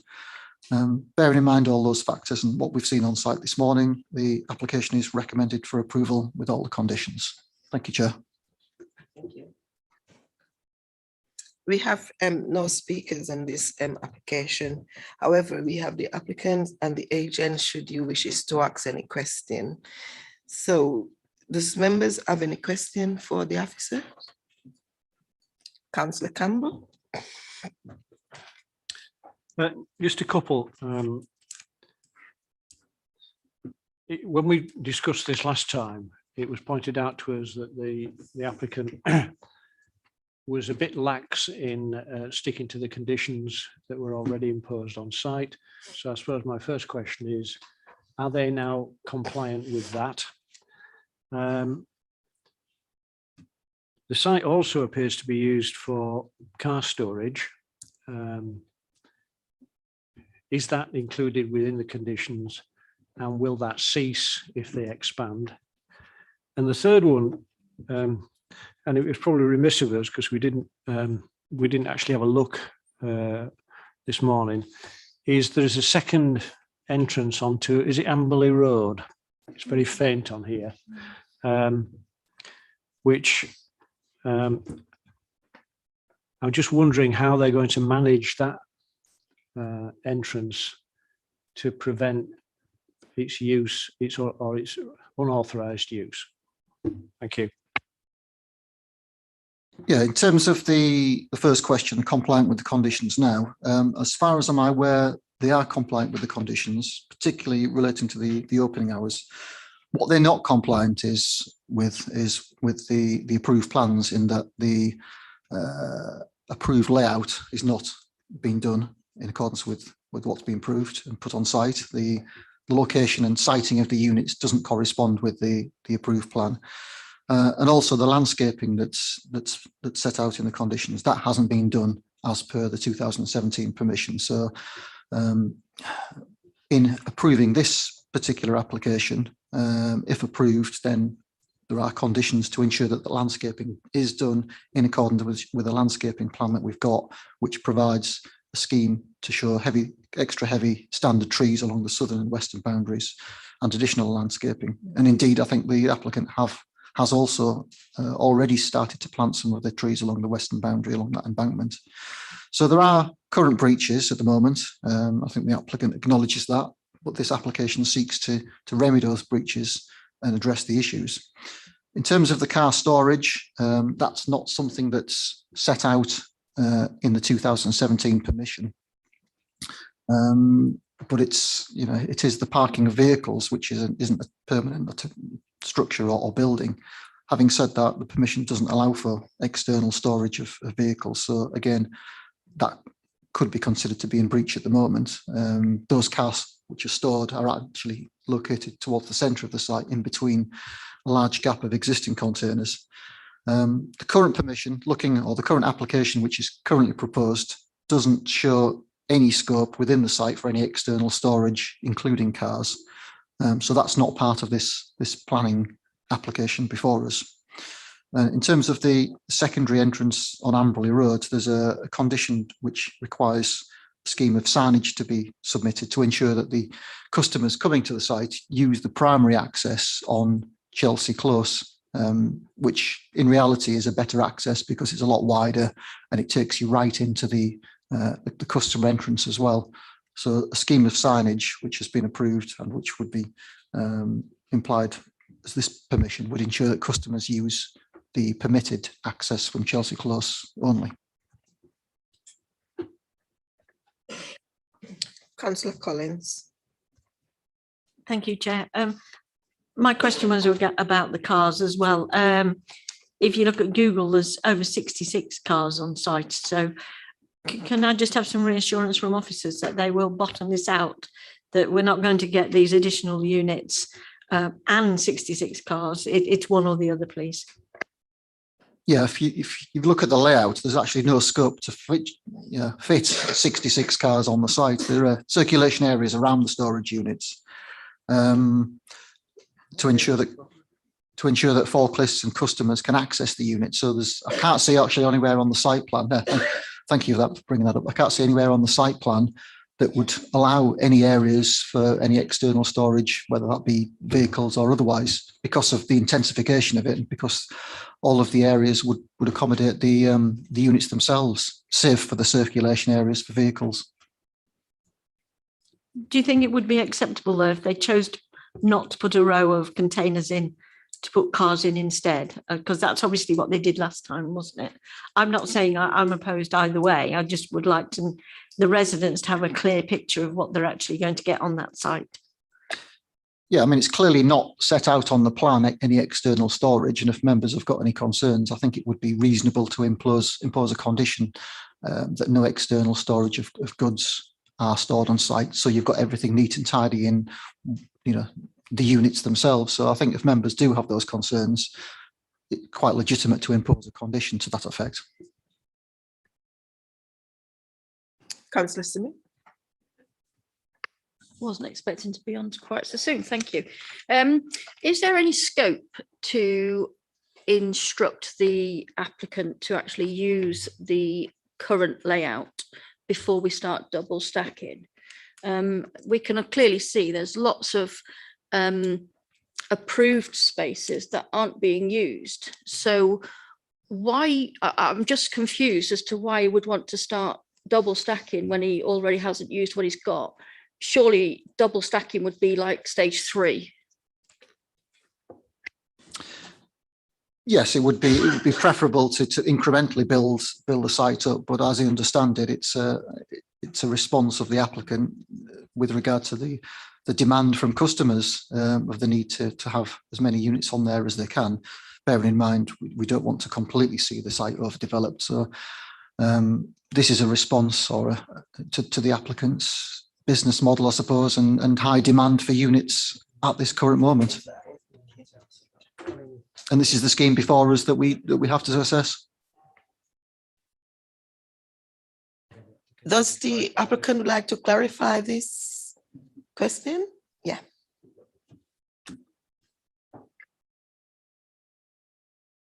Just whilst they're getting themselves settled, I've just looked at Google Maps. So Councillor Collins making a very valid point. It looks like it's 2021. There's a huge number of vehicles on there. There's not as many containers either, I have to say. So it's obviously changed since this photograph. So it's appropriate, I think, that the condition was put on for the external storage, as Adam suggested.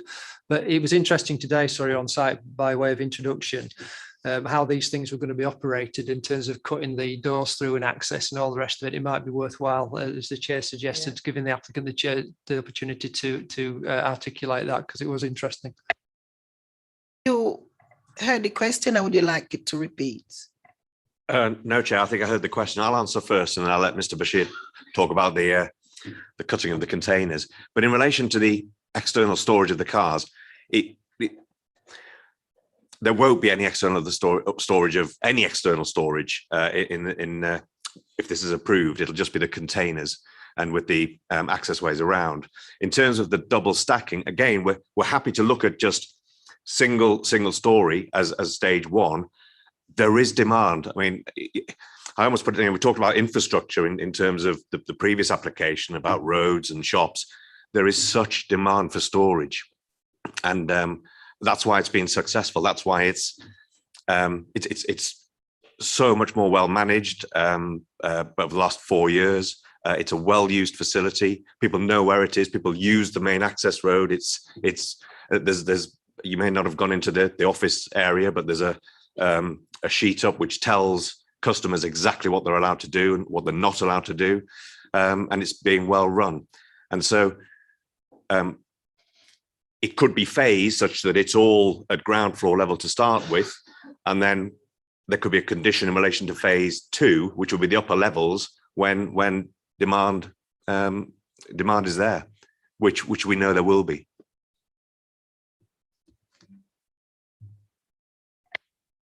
Sorry, I was just looking at the Google map, and Councillor Collins is quite right. Could you just clarify why so many cars parked on the Google map? Because this said 2021. Yes, sorry, as far as we can tell from this photograph, it was 2021 this photograph was taken, and there's a whole bank of containers missing that were there today. So that's obviously part of the reason why there weren't that many vehicles, but it just helps us understand how this site operates, if you would, please. No. Originally, there was, I think, 3 roads of we were with cars. So now they're looking at the Google Maps. Is it showing you 2, or is it showing you 3 there? No, on this one, there's effectively 3 rows, which included the one where the pink Cadillac was. Yeah, I'll show you. It'll probably be easier. And then there's also, and there's 2 rows that are effectively missing containers, which I think we're in for today, containers, but then there's a further row in fact, so we won't keep it out, so it will help us understand why. Yeah. We're still on the question, Chair. Yeah, but it just This was 3 years ago. there's still That was 3 years ago. It's just not the date. If you look, this is very long. Very, very long. So if I could answer the question, so the Google Map, the Google Map image you have there is not recent. It is literally 3-4 years old. So this is in the very early days when we're developing that area. The whole site wasn't developed in one go. Initially, we only started with 20 containers near the Chelsea Close area. And the first year, we didn't even go up into the other side. The 2.5 acres there were not even used in the first year. So it's been slowly developed over time. The organization isn't a large organization which can develop the whole site in one go. So we were doing it in bite sizes to grow. And the application is also inclusive of future development that would occur, and therefore double stack near the southern end of the site.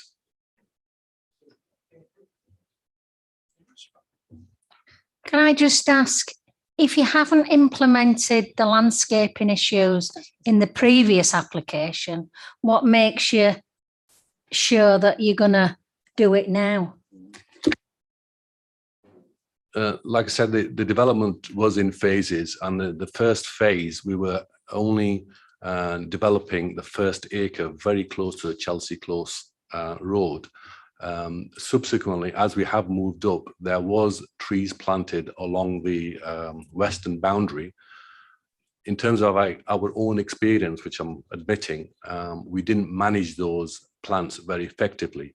And that was more of a learning point for us as to how to manage newly planted trees. And one example I can give you is that we weren't trimming the weeds down that area, and the trees were smothered and died in the first year. We've subsequently planted more trees. We have employed a maintenance chap who works there full time, and he now trims all the weeds around that boundary on a 2-weekly basis during the summer to make sure the trees survive and grow. Once the trees get to a certain height, then the weeds don't need to be trimmed as regularly. But this is, again, a learning point for us from when we started to now in terms of where we are today.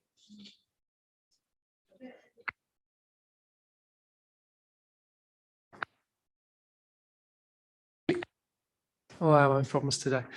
Really clear about this photograph. Obviously, the non-compliance is not relevant to this application, but it does give an understanding of how this site has developed. That was the main reason I thought members should know about it. So actually, the non-compliance in this photograph is not actually relevant to the decision making here. Thank you. Okay, so there's no more questions. So are there any comments to the officers? Councillor Campbell, did you raise your hand? Comments, yes. You don't have to. Oh, you know, it's almost impossible to stop me. That's why you did that. Okay. Right. Okay. I think I was one of the people who, when we first discussed this via Zoom, who basically said, I can't understand the site and asked for the site visit. And it was really useful, I think, going on site today, because if nothing else, I now understand a little better the vagaries of the storage container business, which seems quite bizarre to me, but there we are. And I think I understand what the owners are trying to do. Okay.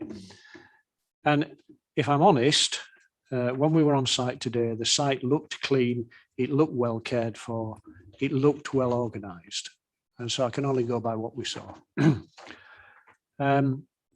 It is a significant increase in the number of containers on site. And I think one of the issues that we talked about on site was just exactly how many are we going to put on this site? Because there was a discussion about whether you have a container that's divided in half or a container that's into 4, or how you get to the containers which are double stacked. And it wasn't really clear to me just exactly how many we do need. I know there's a figure in here, but it's actually how many it is. And I think we need to bottom that. And I would ask that we do that. I'd also suggest that we might like to add a couple of extra conditions. One is the one obviously about outside storage. I think it's important that we don't let that sort of creep in, if you know what I mean. So a condition outside storage. I'm looking at the western boundary, which was the area where there was issues in relation to non-compliance with the planting scheme. And it's true, the developer was working frantically to try and clear it up for us. Didn't quite get there, but never mind. I think they had actually put some stones down, large boulders down to stop parking on there, which is a good point. And I think we should encourage that. The second point is they planted a lot of whips this high. And I take a point that was raised on site, which is it will be some time before they're tall enough to obscure the view for the residents who are affected on that western side. And those residents do look out on a pretty unpleasant site, really. But you know, the site's been there a while, and it's an industrial employment site, isn't it? So you're going to expect that. So can we, within the planting agreement, insist that we get some semi-standard trees planted in there with a maintenance agreement, so that over 2 or 3 years, it will in fact soften up that landscape. I'd also like to suggest that if you look on your map, you'll see there's an office block, which is outlined in white on the western side. Below that, there's space for 2 containers. Actually, that's the one point where you can see into the site from the neighbouring school/recreation area. And so I would suggest that we ask them to remove those 2 spaces and again plant up within that space, again to soften the view. Round the corner it's not so bad because on the council land there's quite a lot of trees, etc., so you can't see. So can I suggest those 2?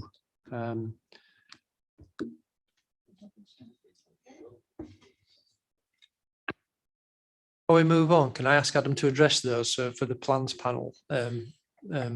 Because it needs to be clear, doesn't it, about the numbers, etc., in the trees and what we're talking about. So we capture it. Yeah, I think we can nail down a condition to limit the applicant to the number of single and double stacked units. So you could have 373 in total, of which no more than 31 shall be double stacked, which shall be in accordance with the plan set out before you. In relation to the removal of the double stacked units adjacent to the offices, I think that's a discussion that we can have with the applicant. I think from speaking to them this morning, I think they seem to be flexible. So I'd like to think that's achievable, and maybe replace that with some planting in that location there. Sorry, Chair. And it might be that something the applicant might want to agree to now, perhaps. With the greatest respect, I'm not suggesting we have a discussion and maybe. I'm suggesting that is something that's a red line for us. Sorry, Chair. Yeah, I understand where you're coming from, but because we've got the applicant here and it's not affecting anybody else, and he's also nodding his head, if we get agreement here, we can deal with that under a delegation. I mean, apart from the planning application, we were looking to see how we can soften the certain areas along there. And we were also considering, for example, growing climbing ivy along the certain areas to reduce the amount of impact on the neighbours. So in terms of additional planting of trees and things for us is not an issue at all. I'm going to just point out as well, the planting that is proposed is heavy standard trees along the southern boundary and the western boundary. Looking at the 2017 planning permission and the landscaping scheme, it actually didn't include any extra heavy standard trees. So this would be a better landscaping scheme anyway. But I think I admit that you could get better landscaping in here, and it seems to me as though the applicant would be willing to do that. So my suggestion would be not to approve the plans before us, but to negotiate and get better quality plans which show better quality landscaping and more of it, and together with the removal of those double stack units next to the office. Hamilton? I just was going to say, Chair, that I was one of the one who requested the site visit before we made a decision. However, I was unable to attend, and thanks, Colin, for explaining everything today with me not being there. And I was going to also say that each time this application comes towards us, there seems to be some further issue. So Adam has just made a suggestion or recommendation, and I would support that, you know, because obviously the landscaping wasn't done. Then there was issues with residents, with noise, etc. You know, so we need to bottom it out and get a proper application with things going forward. And I'm really shocked and surprised that with regards to the planting, they planted little sapling. You know, obviously there's tree surgeon and archibald, I can't say the word. Yeah, who you could get advice from, you know, when you're planting around your houses and that, and now coming up about with regards to some climbing ivy and all that. Those sort of things need to be bottomed out, I think, and be put in place before we go any further, because we don't want later on for residents to be complaining the trees that they planted had died because they weren't trimmed, etc. You know, so I have concerns with regards to approving this, even though it's what's here today, but I would take the officers' advice and ensure that going forward everything is in place, instead of we keep adding little bits and pieces of condition and we're not sure whether they're going to be implemented or not.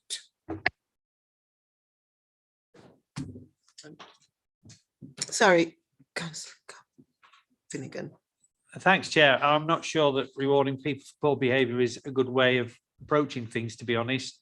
This only came to this particular point because they failed to comply with the original planning permission in the first place. And what is their punishment for not complying? More. You get rewarded. You get a bigger opportunity to make more money. So I remain unconvinced that whatever conditions you put on it, this particular applicant is inclined to comply with those particular conditions. Hasn't done on the previous one. When we get this one through, I have very little faith that they will comply with the new set of conditions, no matter how expansive we make them. Okay. Thank you, Chair. Sorry, I just need to remind members of the panel that this application needs to be assessed on the merits of the plan and merits, and the previous conduct or current conduct of the applicant is not a material planning consideration. Notwithstanding that, I can understand why members have wanted to ask questions about that and have concerns about that. But as set out in the report, it is clear that there is enforcement action going on that. So I must urge members not to take into consideration those details with regard to the current contraventions.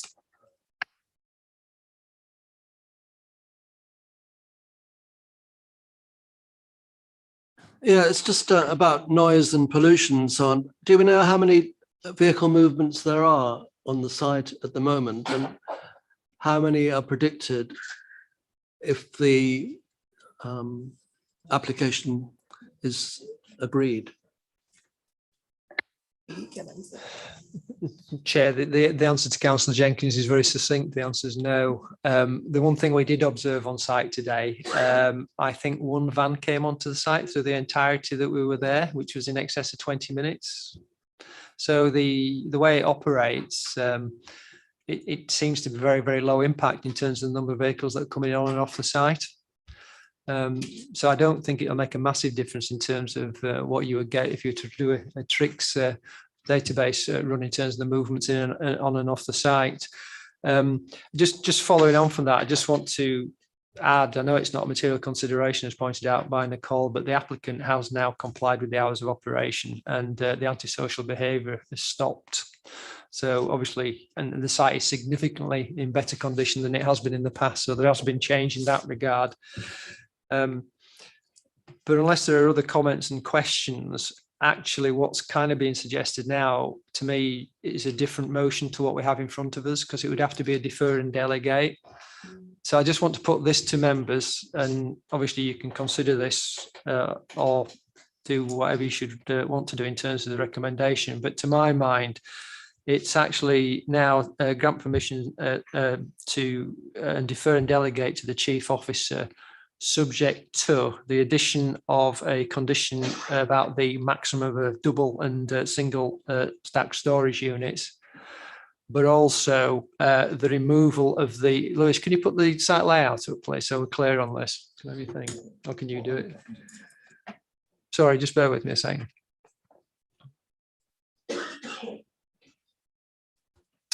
So the removal of those containers off the drawing, and the replacement there with another extra heavy standard tree. So that's effectively 2 pairs of double stack storage.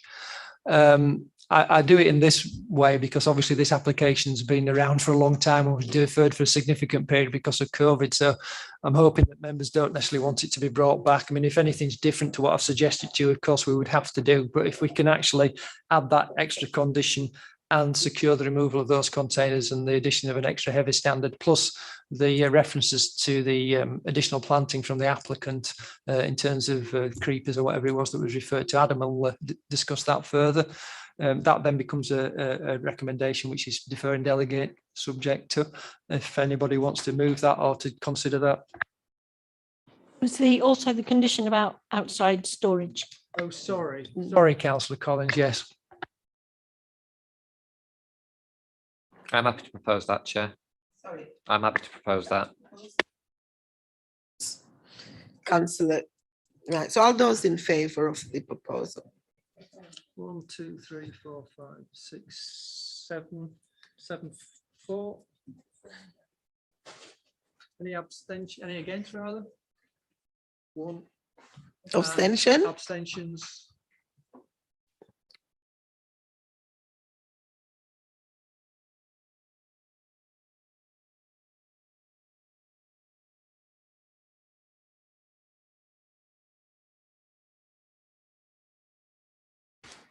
Yeah, sorry, it's just got clear. Somebody's not voted. So if the chair, can I have that again, please?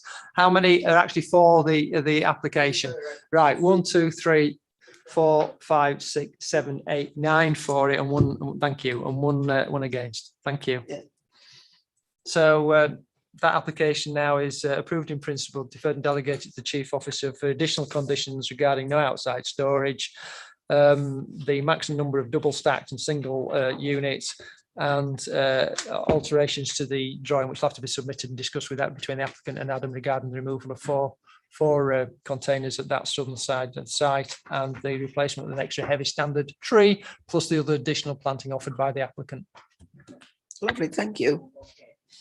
So that takes us to item 9, which is date and time of the next meeting, which is Thursday, the 21st of October, 1:30. If there's site visit, I can assure you, you'll have it much earlier this time than we did last time. So let's take it that the meeting concludes. So thank you all